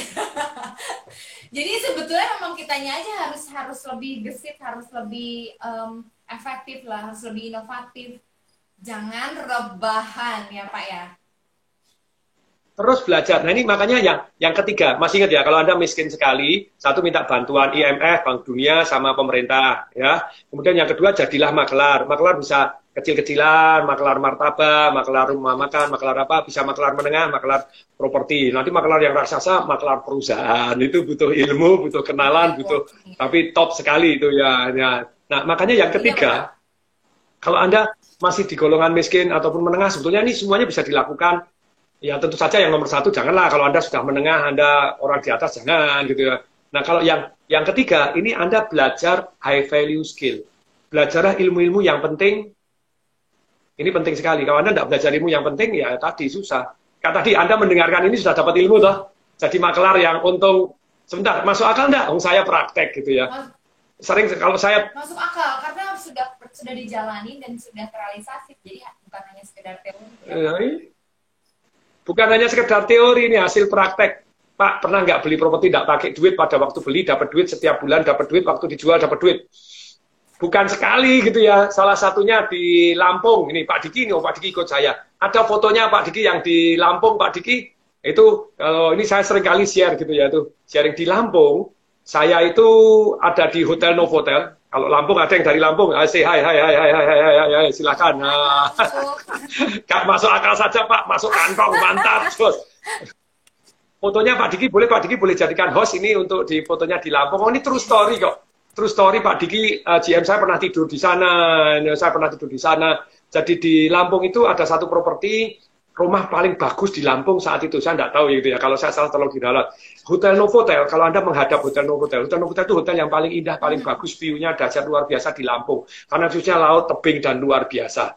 Nah ini. Nah rumahnya ini Anda yang di share screen. Saya share screen ya. Digedein dong Pak Diki, digedein. Ini saya share screen. Nah ini rumah di Lampung. Rumahnya ini 4.000 meter. Saya ulangi ya. Rumahnya 4.000 meter, terus kemudian ada kolam renangnya, view-nya di tebing gede luar biasa, persis sebelahnya Novotel. Kalau Anda melihat Novotel, rumahnya sebelah kiri. Nah, ini rumahnya sebelah kirinya gede luar biasa. Nah, itu saya beli, nggak pakai duit, kemudian pada waktu beli dapat duit, setiap bulan dapat duit. Nah, ini kalau Anda punya ilmunya itu bisa. Tapi sekarang kalau yang ini bukan hanya punya ilmu, Anda dipercaya sama bank juga, begitu ya. Itu depan tuh yang duduk merah. Orang yang merah ini Pak Edi Santos, nih partner saya bangun properti di Magelang itu ya. Ini Pak Diki betul nggak nih Pak Diki? Ini tolong Pak Diki suaranya, apakah betul Pak Diki, betul Anda di sini pernah tinggal di sini? Nah ini betul Pak Diki. Terima kasih, seru ya Pak Diki ya, rumahnya gede banget, bagus, 4.000 meter. Nah, ini kok tapi Pak sampai di tahap yang seperti ini butuh ilmu yang lebih expert ya. Apa masuk ke bagian saya ngajar ini atau harus ada sesi lain? Ini high value skill ini Anda dalam kesempatan ini kan banyak pembicara yang ngasih gratis seperti begini gratis ya Anda ikutin. Anda punya duit ya bayarlah, yang bayar. Anda kesempatan saat ini tuh Anda kesempatan untuk belajar high value skill. Dan high value skill itu ada di mana-mana. Jadi high value skill itu termasuk apa? Contohnya marketing, negosiasi, properti tanpa duit tadi, itu high value skill gitu ya. Hari ini begitu banyaknya orang ngajak kerja sama saya di bidang properti gitu ya. Oh Pak Diki ada yang Tanjung Lesung, Pak Diki gambarnya Tanjung Lesung tolong dicari Pak Diki nanti kalau sudah itu ditampilkan. Tanjung Lesung itu saya pernah satu hari jadi master developer 1.500 hektar. Sangar toh. Kemudian sampai akhirnya kawasan ekonomi khusus kita dapatkan, jalan tol disetujuin, terus kemudian di backdoor listing ke Jababeka Group. Nah, hari ini ya saya di cash out, oke, enggak masalah. Tapi ada satu kesempatan yang luar biasa, bahkan Anda bisa jadi master developer dengan uang yang sangat-sangat minim. Kalau enggak pakai uang sama sekali, bohong lah. Karena Anda ya tetap butuh makan, butuh pulsa, itu ya. Tapi uangnya minim sekali. Banget ilmunya. Kita waktunya masih ada nggak sih, terbatas banget, belum baca pertanyaan, ini banyak banget yang nanya Pak Tung. Aduh nggak akan pernah cukup ya. Tapi kita baca dulu ya Pak Tung ya, saya recap sedikit yang tadi Pak Tung bilang bahwa sebenarnya udah banyak banget ilmunya. Tapi kita masih bahas di bagian yang miskin ya Pak Tung ya. Belum menengah dan kaya, ini lain cerita lagi kalau itu berarti ya. Yang menengah nanti plus minus ada yang makelar dan high value skill ada. Kalau yang menengah Anda dalam kondisi hutang bank ini seperti apa, begitu ya. Kalau tidak bisa bayar seperti apa. Jadi gini loh, kalau saya utang bank kemarin bahkan saya ditanyain, Pak gimana nih utang bank Bapak direstruksi? Nggak usah lah, harga diri tetap bayar kan gitu ya utang saya. Jadi makanya ini saya ditawarin utang lagi ya, ditawarin aja. Jadi BCA masih nawarin utang saya, karena utang saya lancar semua, baik-baik saja. Bahkan ketika beberapa saya lunasin, lu kok dilunasin? Tidak dilunasin. Tidak boleh dilunasin. Karena lancar tuh bang, tidak mau dilunasin. Tapi kalau Anda menengah, di mana Anda utang, kepepet luar biasa, please deh, jangan jual aset Anda untuk bayar cicilan. Oke, lebih baik kreatif. Restrukturisasi. Oke, dan kreatif bikin inisiatif baru gitu ya Pak ya? Ya, jadi seperti salah satu saya manage perusahaan, kalau menengah ke itu saya cuma 3 aja. Ketika mengalami something yang bermasalah terhadap perusahaan, ada stuck atau turun, kayak yang salah satu anak perusahaan saya 2 bulan rugi 700 juta. Pak Diki, halo, Mbak Yuli, Pak Dimas ya grupnya yang rugi 700 juta. Saya harus ada 3. 3 itu apa? Rencana baru Anda apa? Kalau rencana baru nggak bisa, nanti manajemen baru loh. Manajemen baru nggak bisa ya saya tutup, jadi punya perusahaan baru aja. Rencana baru harus apa? Anda harus punya produk baru. cara jualan baru, teknik keluar-keluar baru, promo baru, terus kemudian affiliate, cari affiliate atau makelar baru, Anda detail yang baru. Jadi Anda terus kemudian harus cari yang baru. Kalau Anda selama ini tidak ada yang baru ya mati lagi kok, nunggu pandemi berlalu, modar. Jadi kalau Anda UMKM, usaha menengah kecil mikro atau usaha menengah kecil miliaran, please deh kalau Anda start, Anda tidak bisa jualan, cari cara baru. Kalau Anda masih pakai cara lama, dikatakan oleh Albert Einstein, orang yang, sekali lagi, orang yang mengharapkan hasil yang berbeda, tapi tindakannya masih sama, itu adalah definisi dari orang gila. Jadi Anda harus mulai mengubah, cari rencana baru. Apa? Produk baru? Boleh. Cara jualan baru? Boleh. Online? Boleh. Cari makelar baru? Boleh. Keluar-keluar baru? Boleh. Apa yang baru dari Anda? Selama Anda tidak ada yang baru, Anda stuck. Nah kalau stuck, please jangan jual aset untuk bayar cicilan. Minta restrukturisasi. Saya punya saudara, waduh jual aset gak karu-karuan. Kalau dijual murah, hari kan jual mahal nggak bisa. Jual untuk bayar cicilan terus, oke. Tapi setelah asetnya habis, untuk bayar cicilan, setelah asetnya habis, ya nggak bisa, tetap gini. Mending minta restrukturisasi. Dan restrukturisasi, saya akan kasih share. Kalau Anda terus masih nyicil, Anda nggak pernah direstrukturisasi. Saya harga diri, saya tetap bayar terus, enak aja tuh nama baik gitu ya. Tapi kalau Anda memang sudah berat, Anda nggak boleh utang dengan bunga tinggi untuk bayar cicilan bank. Anda tidak boleh jual aset untuk bayar cicilan bank. Tidak pernah selesai. Anda harus bayar dengan bisnis Anda bisa bayar nggak? Anda bayar dengan tadi toh tiga tadi. Jadi pakai rencana baru, apa yang baru cari, kemudian manajemen baru atau sudah perusahaan Anda tutup. Nah, kalau terpaksa harus manajemen baru atau perusahaan tutup dan Anda masih tidak bisa bayar cicilan, Anda minta restrukturisasi. Caranya gimana? Ya hentikan pembayaran. Mohon maaf, saya ngomong terang-terangan. Kalau Anda selama tidak memberikan pembayaran, Anda utang kanan, utang kiri lebih gede, Anda gali lubang, tutup lubang, lubangnya lebih gede, Anda mati. Dia sudah mohon maaf bang, mohon restrukturisasi. Mohon ditunda pembayarannya. Mohon cicilannya ditunda. Ya minta ditunda. Mohon didiskon. Mohon begini jadi mohon. Berarti dengan kata lain situasi saat ini nih Pak, krisis atau resesi ekonomi yang sudah di depan mata, kemungkinannya situasinya akan lebih menyeramkan atau banyak orang yang akan terjebak dengan restrukturisasi, tapi tetap bisa survive selama tips-tips yang tadi Pak Tung share itu bisa dijalani gitu ya Pak? Ya, jadi untuk survive Anda ya tadi mohon restrukturisasi. Tapi kalau selama Anda masih nyicil nggak bisa.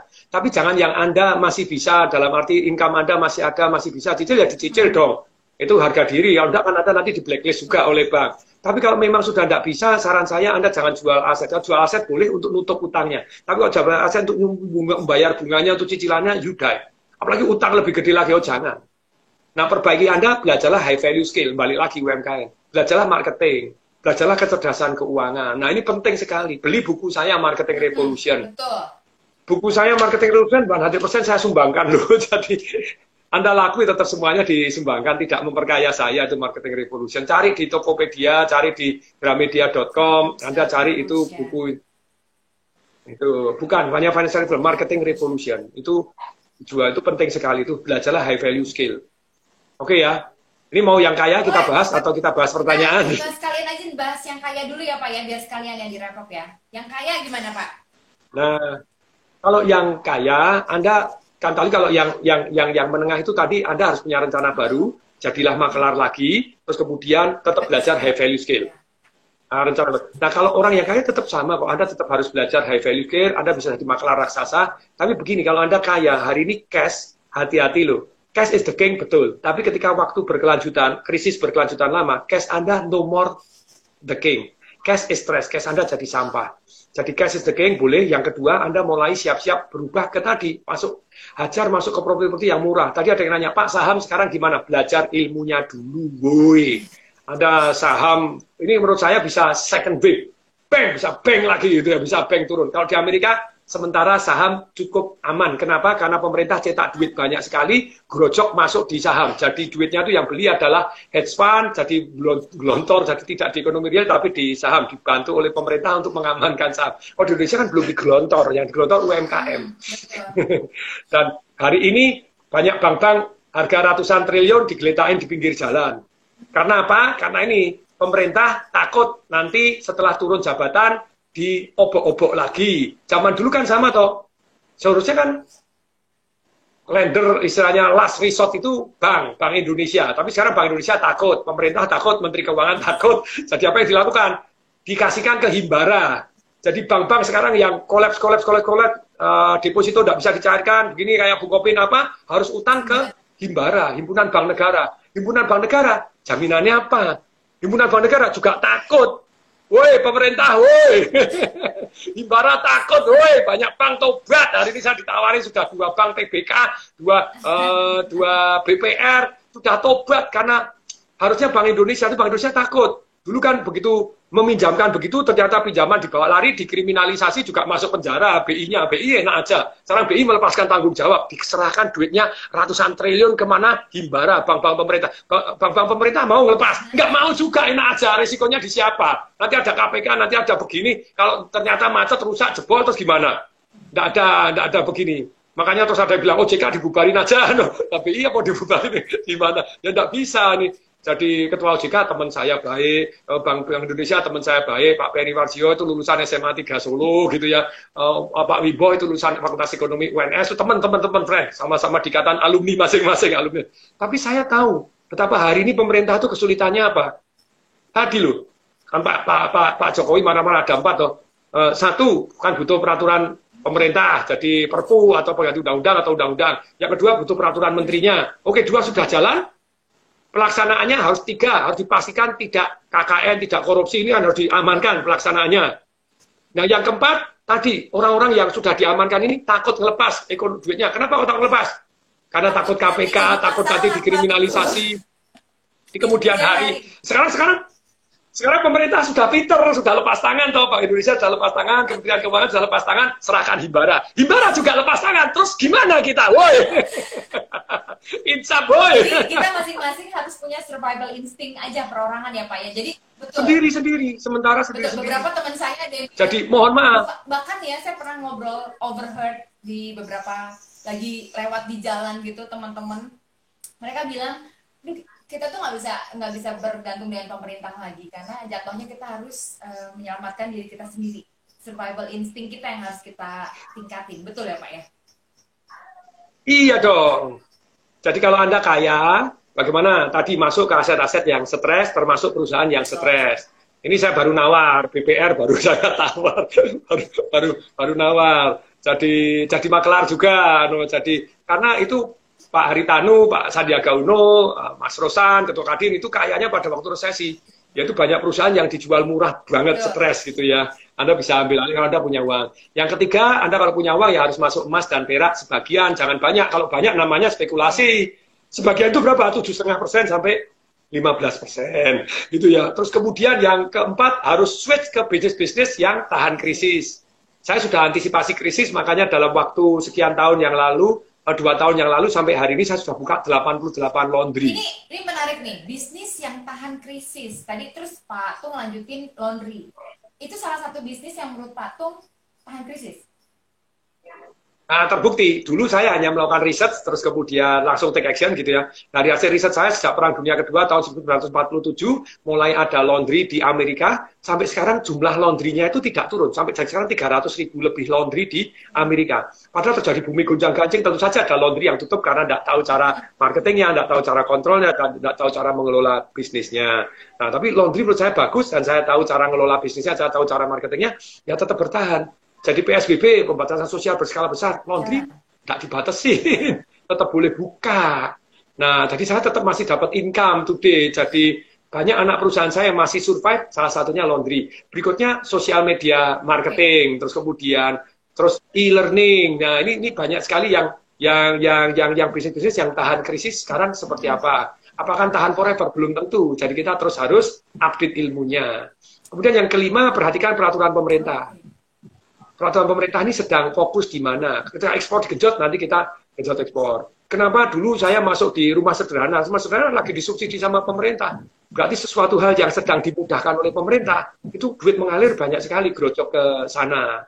Nah, terus kemudian yang keenam, tetap harus tadi high value, tetap belajarlah ilmu-ilmu maklar tadi, ilmu-ilmu penting tadi, belajarlah high value ilmu. Yang ketujuh, aset alokasi. Tidak boleh spekulasi. Saham bagus semua masuk di saham, masih turun. Perak Bisa naik, bisa turun. Berkali-kali saya di Instagram saya, tunggisemaringin.tdw, cerita, coba perhatikan, yang ada gambar harga, perak sekarang. Mas, selamat datang, sudah di 1.800. Perak pada waktu itu masih di 18, sekarang sudah 19.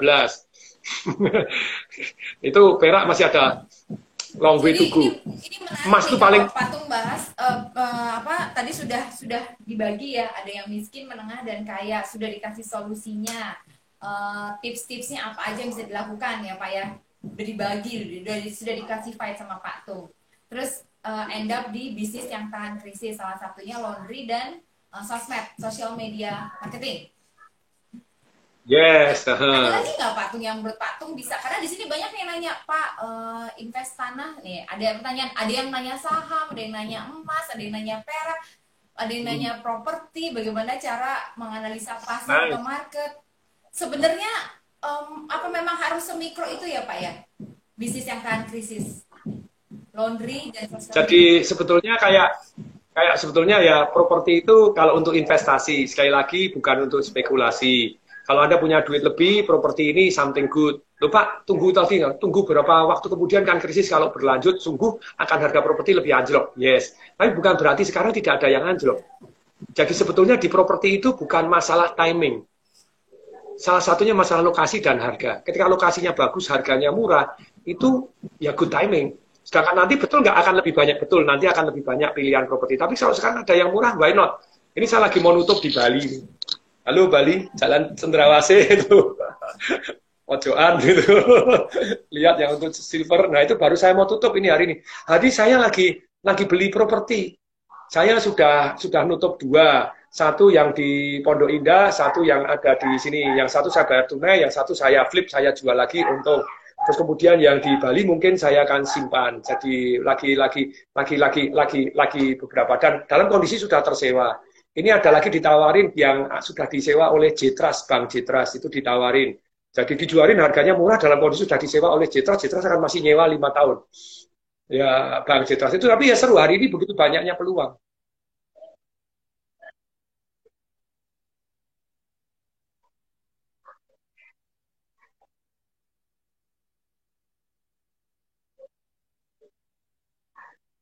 Ya, ya silakan dengan senang hati Q&A. Yes. Wes, dahsyat ya.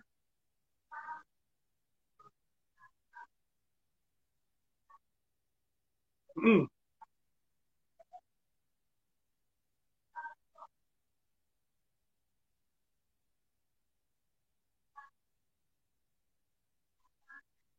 Lumayan, online sekarang lagi meledak.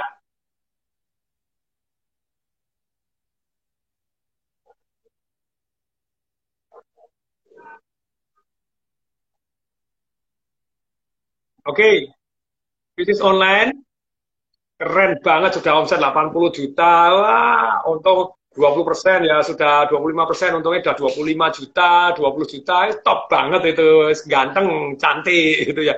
Nah, terus kalau penjualannya turun, kita harus antisipasi. Jadi maksudnya begini, bisnis itu kalau mulai stuck atau turun, kita harus antisipasi. Antisipasinya apa? Anda harus mempunyai rencana baru. Rencana baru apa? Produk baru, sistem marketing baru, teknik keluar baru, promo baru, detail baru, affiliate marketing baru, atau makelar yang baru. Wilayah baru. Anda cari apa yang baru? Saya beri contoh. Misalnya, di dunia marketing ini, ada satu kata aja berbeda, hasilnya omset Anda bisa bumi dan langit. Makanya belajarlah marketing revolution. Di marketing revolution dijelaskan, misalnya, cara menyampaikan Anda beda, hasilnya beda bumi dan langit. Contohnya, harga, ada limit nggak Anda? Ada klaim nggak? Kalau Anda bisa di ini, kami yang misalnya terapa, kami satu-satunya, wah top. Kami terapa, saya beri contoh. Laundry saya, ini kebetulan bukan bisnis online, tapi offline gitu ya. Itu di spanduknya bunyinya gini, laundry murah, Rp 10.000 per 7 kilo. Ternyata sepi, padahal di tempat lain laris. Kemudian kita ganti, cuci kering termurah di Indonesia, hanya Rp 1.400 per kilo. Cuci, kenapa? Ternyata daerah tersebut, laundry itu tidak begitu paham. Itu laundry nggak begitu paham. Laundry, ya laundry oke, ada yang paham, tapi banyak yang nggak paham. Begitu saya ganti cuci kering, terus tambahin termurah, lah ini ada klaim termurah di Indonesia, harganya sama loh, 10.000 per 7 kilo, jadi 1.400 per kilo, boom, naik 4 kali, naik 5 kali lipat omsetnya. Jadi teman, jadi belajarlah marketing itu penting sekali, banyak sekali kata-kata indahnya di dunia online. Anda tidak harus nyoba spanduk sebulan, Anda bisa langsung tes di dunia online, Anda pasang di Instagram, pasang di Facebook, iklannya dua yang berbeda, mana tes respon, Anda bisa namanya membandingkan seketika. Oh, enggak apa-apa, malah harus. Kalau enggak berubah, mau basir. Anda pasang iklan, budgetnya 5 juta, mending 1 jutaan, 3 macam, kemudian yang 2 juta untuk yang paling laku mana? Gebuk lagi. Jadi di dunia online ini marketing, Anda boleh klik di theconversion.com. theconversion.com. Anda mau belajar dari murid-murid saya di sana juga boleh. Ini partner saya, ini perusahaan saya juga. theconversion.com. Dari theconversion.com itu jagoan di sosial media, dia jagoan ini, beda warna aja beda. Jadi misalnya kita lagi promosi spring bed gitu ya. Jadi backgroundnya semua tulisannya sama, yang satu merah, yang satu hijau. Yang hijau lebih laku. Bisa kebayang nggak? Warna aja beda loh. Jadi Anda harus namanya split test. Anda tes split tank, bagaimana beda. Jadi kita di dunia.com itu, di dunia sosial media itu bisnis saya increase luar biasa karena hari ini begitu banyaknya orang perlu. Jadi mendadak kita bisa menangani BCA, Samsung, Huawei, Adidas, terus kemudian Toyota Rent-A-Car, terus kemudian Hotel Arya Duta, terus kemudian Optik Melawai, Optik Seis, jadi kita nangani kondom Durek, Ketap ABC, jadi begitu banyak perusahaan besar kita tanganin, itu luar biasa, itu salah satu anak perusahaan. Nah, Anda di sana dia memberikan kursus juga kok. Jadi marketing di online itu seperti apa, harus bagaimana, harus apa. Anda cari theconversion.com, Anda hubungin orangnya di sana, Anda akan belajar marketing online seperti apa. Yes.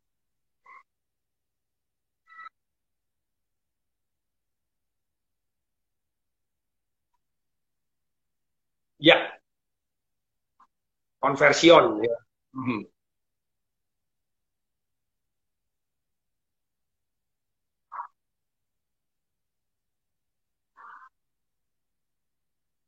Hmm. Nah, ya, jadi kami satu-satunya nasi uduk yang menggunakan salmon. Wah, nasi uduk pakai salmon misalnya. Ayam kami ayam kampung. Apa kelebihan Anda? Jadi gini loh, kalau Anda mau jualan, sekali lagi ya saya ulangi berkali-kali teman-teman, repetition is mother of all skill. Kalau yang sudah dengerin, ulangi lagi, renungkan, camkan. Kalau yang sudah, ulangi lagi. Kalau yang belum, perhatikan baik-baik ini. Kalau Anda mau jualan, Anda sekali ngiklan tuh harus alangkah baiknya mengandung 5 hal ini. Satu, apa yang Anda jual? Nasi uduk, pempek, silahkan, apapun gitu ya, properti, apapun. Yang kedua, harganya berapa? Harga harus jelas. Yang ketiga, kenapa saya harus beli nasi uduk, kenapa harus beli properti? Sekali lagi, kenapa harus beli barang ini? Yang tiga, why I must buy? Yang ketiga B, why I must buy from you? Kenapa properti harus beli dari Anda? Kenapa pempek harus beli dari Anda? Kenapa nasi uduk harus beli dari Anda? Kalau ini tidak terjawab, nanti jawabannya entar so. Oke? Tiga, yang keempat, kenapa saya harus percaya kepada Anda? Oh, saya termurah di Indonesia. Oh, saya menggunakan daging bandeng. Oh, saya menggunakan ini, yang satu-satunya yang fresh segar, gitu misalnya begini. Jadi sapinya kami pijetin, jadi dagingnya empuk gitu ya, kami masak misalnya. Apa buktinya gitu. Tapi sekali lagi, why I must trust you? Apa sih yang Anda jual? Berapa harganya? Kenapa saya harus beli barang itu atau jasa itu? Kenapa harus beli dari Anda? 3B. Yang keempat, why I must trust you? Salah satunya money back garansi, misalnya begitu. Atau Anda memberikan testimoni. Jadi ada ini. Yang kelima, ini yang paling jarang dibahas. Dalam dunia resesi atau krisis, Anda harus punya yang kelima ini. Why I must buy from you now? Kenapa harus sekarang? Kalau nggak sekarang, orang ntar coba perhatikan. Orang nawarin di Instagram, nggak ada limit, nggak ada apa, so what gitu loh. Jadi limit ini betapa pentingnya. Limit ini betapa pentingnya. Jadi Anda kasih limit. Jadi, nah terus yang menjawab apa? Contohnya, Anda tadi jualan ya, misalnya jualan apapun, supaya lebih laku. Kalau ternyata turun atau ternyata stuck, Anda ubah tekniknya. Anda penawarannya pakai perbandingan. Kayak tadi mau jualan properti, sebetulnya Anda jualan itu cuma dua doang. Anda jualan masalah dan jualan peluang. Kalau orangnya belum punya masalah, emangnya gue beli? Enggak. Oh ini bukan peluang, jadi saya beli? Enggak. Jadi Masalah itu 80%, peluang adalah 20%. Jadi kalau Anda jualan bisa jualan masalah, dan kemudian peluang, masalahnya apa? Ini ada limitnya. Masalahnya apa? Kalau Anda tidak beli properti, duit Anda nanti tidak laku, duit Anda inflasi, diredenominasi, nanti nolnya dikurangi 3, terjadi inflasi seketika 20%, tobat Anda gitu ya, berkurang. Padahal properti sekarang lagi murah, lagi diskon, dan jumlah penduduk Indonesia tetap nambah. Ini menurut Boston Consulting 2013 sampai 2020 kita nambah 68,7 juta orang kaya baru dari sekolah golongan milenial. Sekarang baby boomersnya sudah mulai menikah, mulai kerja, mulai cari properti, ya properti akan mau tidak mau akan naik. Sekarang lagi diskon, enak banget. Nah, orang mendadak menjadi masalah. Oh, duit ada banyak nanti dipotong. Nah, ini kan jadi masalah toh. Kalau gitu sweat ke properti dong. Nah, ini baru seru. Nah,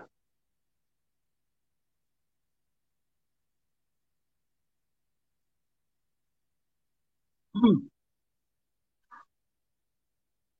hmm,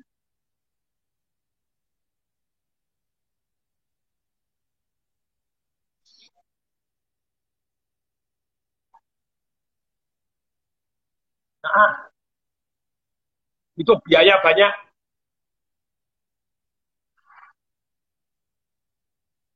Hmm, hmm.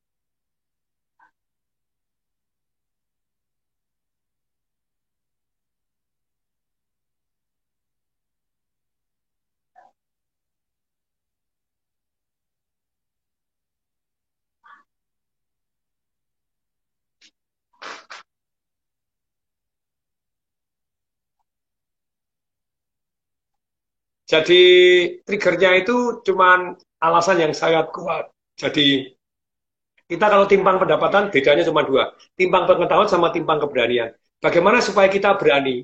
Berani itu timbul karena nikmat dan sengsara aja. Misalnya hari ini ada banyak orang berkeluh kesah karena istilahnya di perusahaan, tapi apa yang terjadi? Kok mereka tidak berani keluar? Karena dia cukup sakit untuk berkeluh kesah, tapi tidak cukup sakit untuk keluar.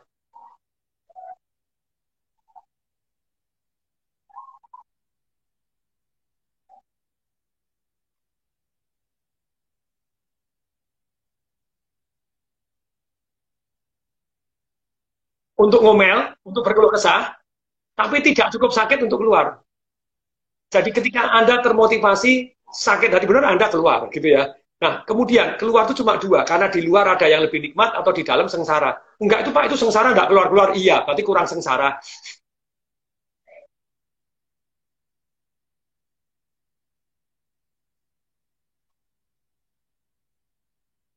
Nah, untuk berani, jadi sekali lagi kita tadi toh, enggak ada risiko nih, kan jadi makelar enggak ada risiko.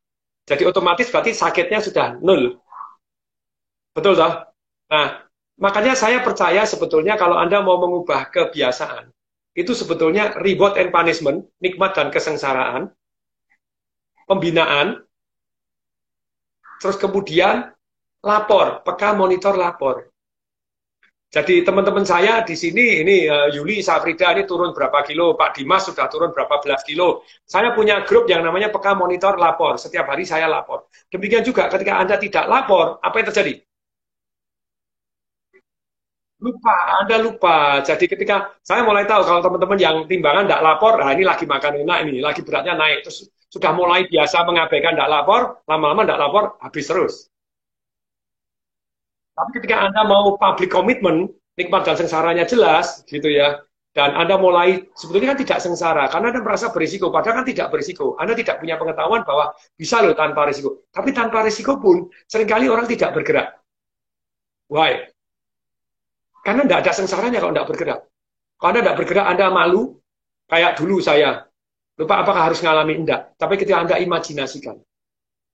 Jadi kebanyakan orang punya goal. Ya saya kepengen bergerak di properti, tapi goalnya impoten. Untuk apa? Untuk dapat duit. Untung untuk bisa loh ratusan juta tadi kayak Pak Tung bisa miliaran, bisa begini. Lumayan sih, bagus. Tapi nggak punya alasan sangat kuat. Goalnya tidak indah. Nikmatnya apa kalau mencapai? Goal duit itu belum kebayang nikmatnya. Tapi kalau Anda punya alasan sangat kuat, nikmatnya jelas. Anda pakai imajinasi. Contohnya, Anda bisa bayangkan orang tua Anda. Kalau Anda Muslim misalnya, Anda naik haji bareng dengan orang tua Anda.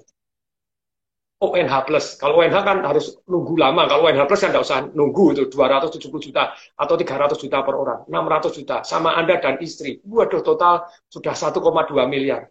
Tapi Anda berhasil dapat 5 miliar, 1,2 miliar untuk naik haji. Udah naik haji, Anda bayangkan, imajinasikan ketika orang tua Anda mencium Hajar Aswad dan orang tua Anda nangis, ya Allah ya Gusti, gara-gara anak saya sukses belajar keuangan, belajar properti, hasilnya sekarang saya bisa begini, terima kasih. Anda bayangkan Anda terharu, wah gula Anda mendadak jadi motivasinya kuat. Ya wes lah, saya mau belajar, ya wes saya take action. Kalau Anda bayangkan, mohon maaf, sekali lagi mohon maaf. Mohon maaf. Doakan orang tua saya panjang umur, yang masih hidup, saya doakan mertua Anda, orang tua Anda juga panjang umur, kita saling mendoakan ya. Tapi kalau Anda mengimajinasikan, ketika orang tua Anda tidak ada, atau sakit, Anda tidak bisa bayari. Ketika orang Anda keluar air matanya,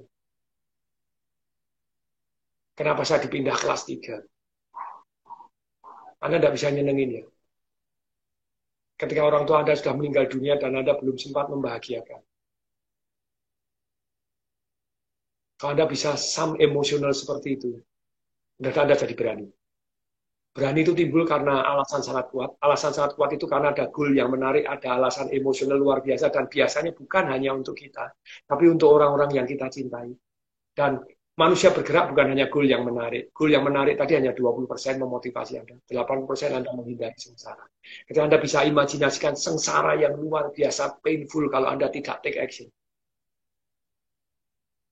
Tidak mau belajar dari yang terbaik, tidak mau take action. Anda kere 10 tahun kemudian, 20 tahun kemudian Anda masih kere. Anak Anda menyesal, papa, kenapa kok aku punya papa kayak miskin? Saya dihina papa nih.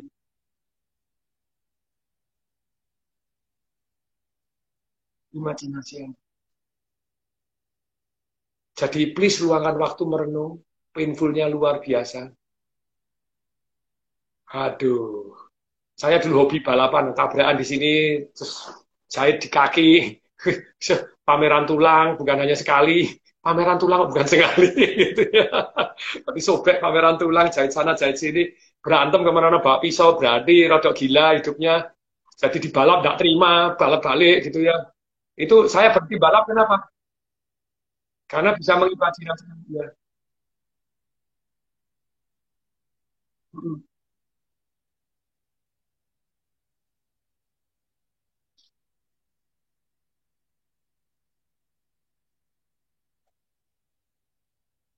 Loh, saya perak pernah rugi berapa puluh Mercy S-Class loh.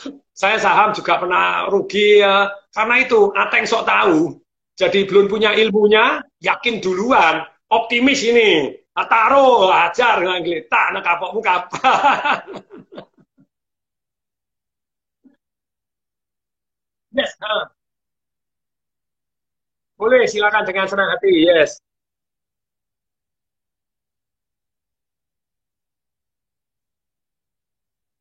Yes, suaranya jelas. Oke. Okay.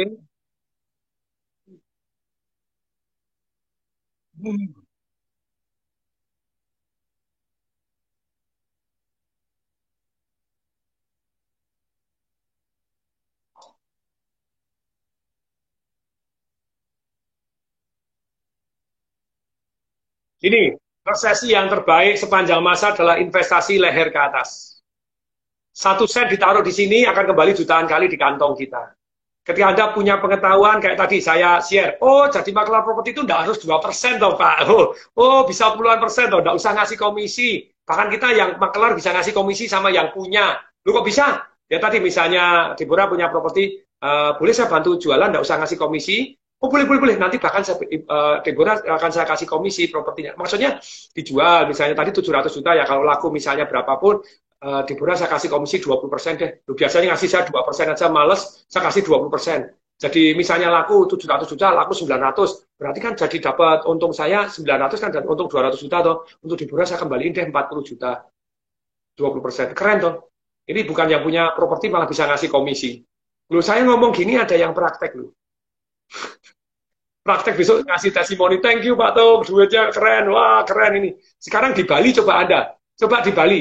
Di Bali Anda cari maklar yang komisi 2%, 3%. Jarang yang mau. Sudah banyak belajar dari muridnya TDW. Oh, Bapak maunya harganya berapa saya jualkan ya. Pokoknya nggak usah ngasih komisi, sisanya untuk saya. Karena dapat duitnya lebih gede. Woi.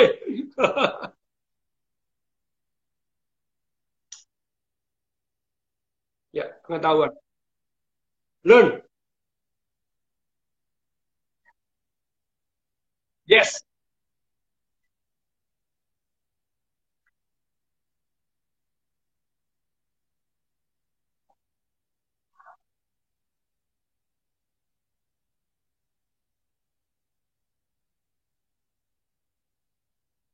Jadi satu bisa financing, cuman hati-hati Anda bayarnya pakai apa gitu ya. Kalau kurang dikit, kalau enggak ya kerjasama aja join.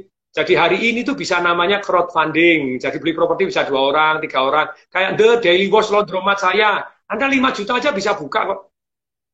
Pak, saya nggak punya duit, punya propertinya. Bisa kok kerjasama. Anda dibagi kok berapa persen nanti dari omset. Ada kok gitu ya. Jadi bisa di kerjasama itu hari ini memecahkan banyak hal. Namanya crowdfunding. Jadi bisa nggak Anda pinjam? Bisa, tapi kalau pinjam Anda harus ngangsur. Nah, kalau lebih baik ya wis sesuai dengan kekuatan kita kerjasama bareng-bareng. Saya properti di Bali di pantai Pandawa, pantai Pandawa. Itu saya punya 2,1 hektar, tapi bukan saya doang, rame-rame bareng gitu ya. Di pinggir tebing, di pinggir gini. Sekarang saya jemur, ya sudah, enggak apa-apa, kondisi begini ya jemur aja. Tadinya mau mau buat hotel gitu ya, Langham gitu, sudah tanda tangan MOU, tapi ya kayak gini ya wes. No. Sedangkan kayak yang di Bali, saya ada juga yang dengan isi properti kita kerjasama, ya kita crowdfunding kan, jadi crowdfunding. Itu sudah OJK, sudah apa, ya jadi terus kemudian propertinya itu saya kerjasama dengan Pak Matius Yusuf, dengan Pak Ganda yang punya Wilmar gitu ya. Ternyata ada loh ilmunya kerjasama dengan para orang sukses itu caranya gimana, penting itu, yes.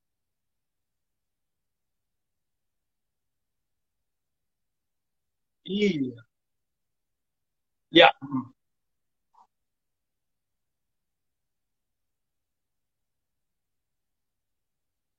ya. Ini ada yang nanya berapa persen sih idealnya untuk makelar tanah? Ya kalau Anda cuma jadi makelar yang level biasa-biasa ya 2%. Kalau sudah puluhan miliar ya Anda ya mungkin 1,5%. Kalau kecil ya mungkin 3%. Nah kalau di Bali ya bisa jadi 5%. Begitu ya, Bali itu lebih tinggi dari orang lain.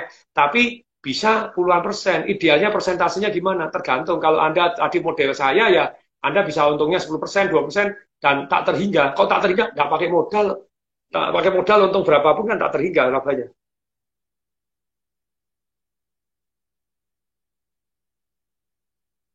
Ya, ini juga ada Anissa yang nanya, udah terjawab. Yes, oke. Okay.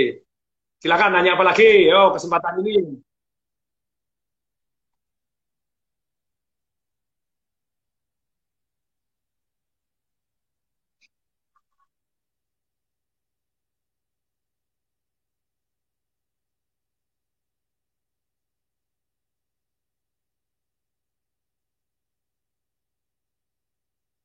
Nah, kalau Anda di satu sudut maklar, Bapak kan tidak ada ruginya.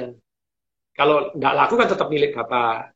Kalau laku, nanti saya. Satu itu. Kemudian yang ke berikutnya, tentu saja kita salah satunya kalau kita ini bisa untung ratusan persen. Saya bangun di Pondok Bentung, saya bangun di Pondok Aren, saya bangun di Jogja, saya bangun di Solo, saya bisa bisa dengan cara seperti ini.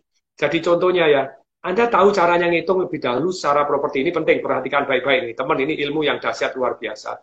Jadi Anda tahu harga tanah berapa, harga bangun berapa, terus kemudian harga jual berapa. Jadi Anda tahu tiga ini, Anda bisa dapat maklar tanpa tanpa dapat untung miliaran, bahkan tanpa duit, bahkan untung ratusan persen dari harga belinya. Contoh, ada properti ini. Pak Diki ada tampilkan sedikit ini penting, ini penting sekali nih, ini penting nih. Anda kabur, Anda dalam memberikan manfaat ini gitu ya. Pak Diki tolong yang hitungan properti yang 4 sehat 5 sempurna yang di Pondok Aren atau Pondok Betung, Pak. Pondok Betung ya, yang Pondok Betung yang hitungan ini. Plus minus ini angkanya saya plus minus ini, tapi supaya enggak lupa pakai Pak Diki aja yang sudah ada. Ini karena kisah nyata, foto-fotonya juga boleh. Itu Anda bisa loh, tanpa duit sama sekali untung miliaran. Tanya dulu dong, mau belajar nggak? Kalau mau ketik mau deh biar saya semangat. Ayo. Enggak, karena kalau yang sudah ikut mulai menurun, saya mulai, oh berarti yang saya omong enggak penting ini. Kalau mau Anda ketik mau nih, Pak Diki tolong nih, saya akan share di era krisis, di era apa, terus kemudian nanti ketika mulai bangkit Anda bisa gunakan ilmu ini tanpa duit untung miliaran di properti. Jadi itu bahkan untungnya ratusan persen dari modal yang ditaruh. Bahkan bukan pakai modal Anda. Nih, Anda mau ya? Ini yang di IG, Anda mau enggak? Kalau mau ketik mau dong. Ayo mau biar saya semangat gitu ya. Yang mau cabut silahkan. Tapi kalau Anda mau akan saya share ilmu sakti mandraguna. Ini juga gini. Jadi ini penting. Ini belum pernah saya share loh ya di IG ataupun di YouTube saya ataupun di ini saya mau share. Oh ini mau Jumatan ya? Kalau Jumatan ini hari Jumat ya? Oh, tanggal 12 Jumatan. Oke, jam berapa? Ya oke deh, nanti nanti lagi ya di ke depan nanti sama sama Deborah kita bahas bagaimana properti ya, 4 sehat 5 sehat properti. Tapi teman-teman, saya akan share nih. Deborah boleh saya share something? Siapa yang siapa yang mau belajar sama saya 3 hari? Jadi 3 hari mulai jam 2 siang sampai selesai. Financial Revolution ya, bagaimana ternak duit, terus kemudian bagaimana mulai usaha tidak pakai duit malah dapat duit, bagaimana bisa kerjasama dengan orang-orang yang jauh lebih sukses dibanding kita seperti apa, seperti saya kerjasama dengan Wilma, kerjasama dengan Pak Hermanto Tanoto yang triliuner gitu ya, dengan Pak Teguh Kinarto, tadi pagi saya masih ngobrol dengan Pak Teguh, kita rencana gimana ngambil bank itu seperti apa, kita baru diskusi. Nah, bagaimana Anda bisa kerjasama seperti itu, caranya bagaimana, terus merubah money mindset kita, terus kemudian massive income, kenapa orang kaya bisa ribuan kali lebih kaya di waktu yang sama, terus kemudian bagaimana ceritanya, istilahnya mulai usaha dengan kemungkinan berhasil tadi 98%, terus melakukan financial ronsen kita sehat atau tidak, mindset kita ngubahnya caranya bagaimana. Kalau Anda tertarik ini ya, jadi teman-teman, saya tanggal 24, 25, 26 ini akan ada satu yang namanya Financial Revolution. Jumat, Sabtu, Minggu. Ini Jumat, Sabtu, Minggu ini ya. Jam 2 sampai selesai. Kecuali hari Minggu kita mulai jam 3. Oke ya, sampai selesai. Selesainya bisa break sholat dulu, break makan dulu, sampai yes, ya 3 hari berturut-turut Anda belajar mengubah mindset Anda dan step by step terus bagaimana aman dari krisis seperti apa gitu ya. Ini saya keliling dunia belajar dari Anthony Robbins, Walt Mastery, Andy Sportivin. Itu saya datang sampai 12 kali. Walt Mastery saya datang 4 kali, Money Mastery itu 5 kali, Celebrate Weekend-nya Roger Hamilton 2 kali, saya No Getting Rich, lanjut Bob Proctor, itu kalau Anda tahu The Secret itu keren banget. The Secret of the Rich dari Robert Kiyosaki, Business Angel itu $1, $2.000, $3.000, $5.000 ilmunya. Kemudian saya praktekkan, hidup saya berubah bumi dan langit. Nah, ini building wealth melalui stok seperti apa, dari ilmunya dulu. Biasanya orang itu belajar ini harus bayar 5.800.000. Kita akan belajar apa? Bagaimana uang mengejar kita? Bagaimana punya peternakan? Kok bisa ya orang kaya mengumpulkan uang ribuan kali dibanding waktu yang sama, kok caranya bisa ya? Lanjut.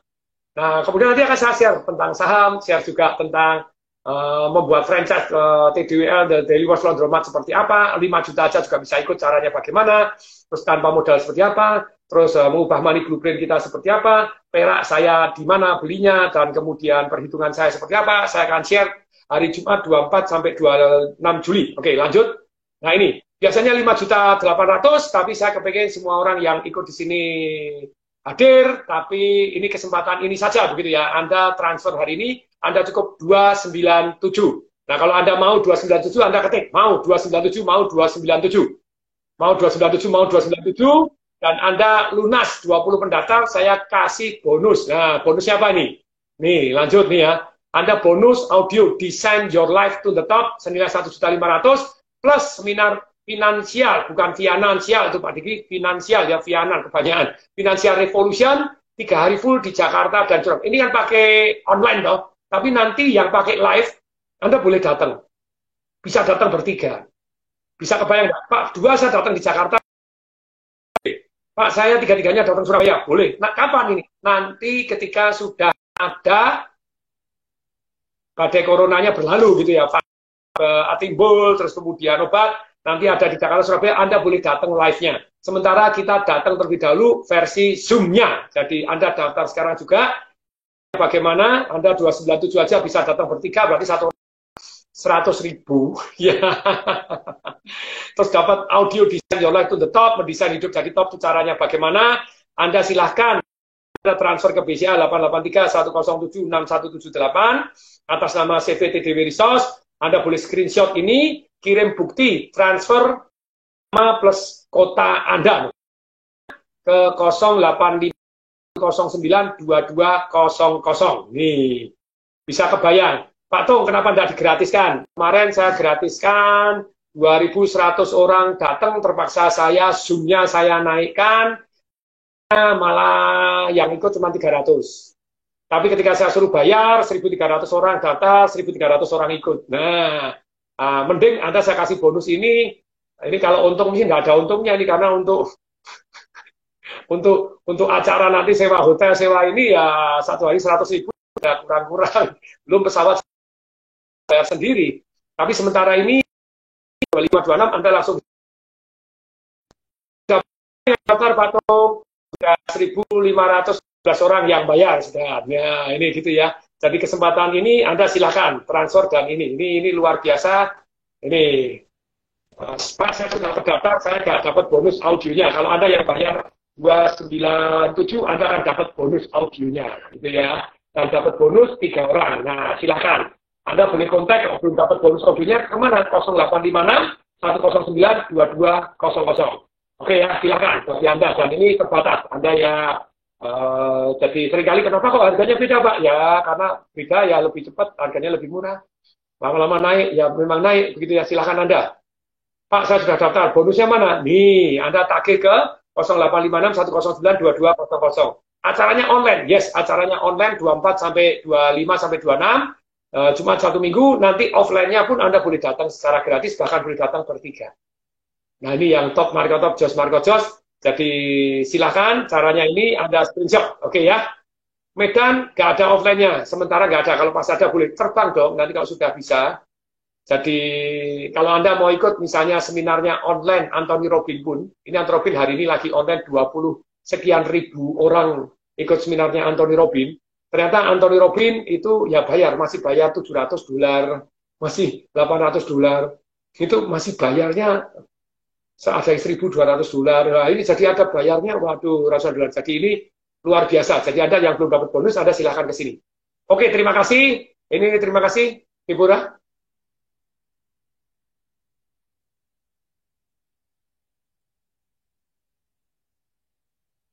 Yes.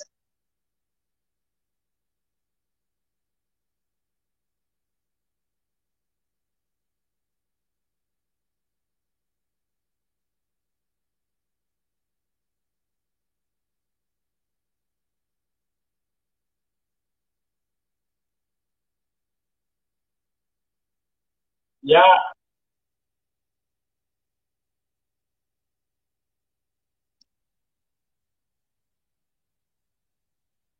ya.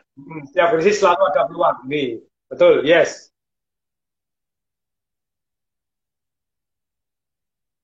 Peluangnya, ya. Suaranya Deborah gak ada katanya begitu ya. Ya, no sound. Nah, ya, yes, ya. Kita ngobrol lagi. Yes,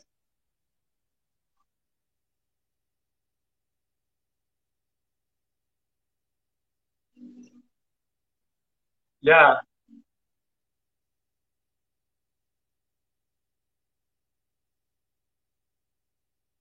yes, oke, yes, dahsyat. Ya, oke, kita tutup saja. Terima kasih banyak Pak Tung untuk waktunya. Kita ngobrol lagi nanti untuk teman-teman dimanapun nih berada. Ada di Bali tadi, halo Bali, Surabaya, Tangerang, Pekanbaru, Medan. Saya di Jakarta. Nanti kita ketemu lagi ya. Mudah-mudahan obrolan ini membawa insight baru untuk teman-teman semua. Selamat makan siang, selamat lanjutkan aktivitas, selamat sholat Jumat yang beribadah. Ya, selamat sholat Jumat teman-teman. Terima kasih Deborah, terima kasih semuanya. Jadi dalam kesempatan ini, oh Pak, yang kemarin 175.000, yes, kemarin 175.000, makin hari makin mahal, betul, begitu, benar sekali. Kalau yang 297, Anda akan mendapatkan bonusnya live-nya selama 3 hari. Kalau yang 125.000 hanya online-nya saja. Jadi silakan Anda pilih, boleh nambah kok. Jadi 297, tapi Anda dapat tambahan bonus yang live 3 orang nanti ketika ada di Surabaya ataupun di Jakarta. Jadi teman-teman, sekali lagi silakan daftar di 0856 109 2200. Sampai ketemu, saya Atung Diseparingin, juga saya Deborah Priscilla Utapea. Juga dengan Deborah, kami berdua mengucapkan salam dahsyat. Sampai ketemu, yes, sampai ketemu.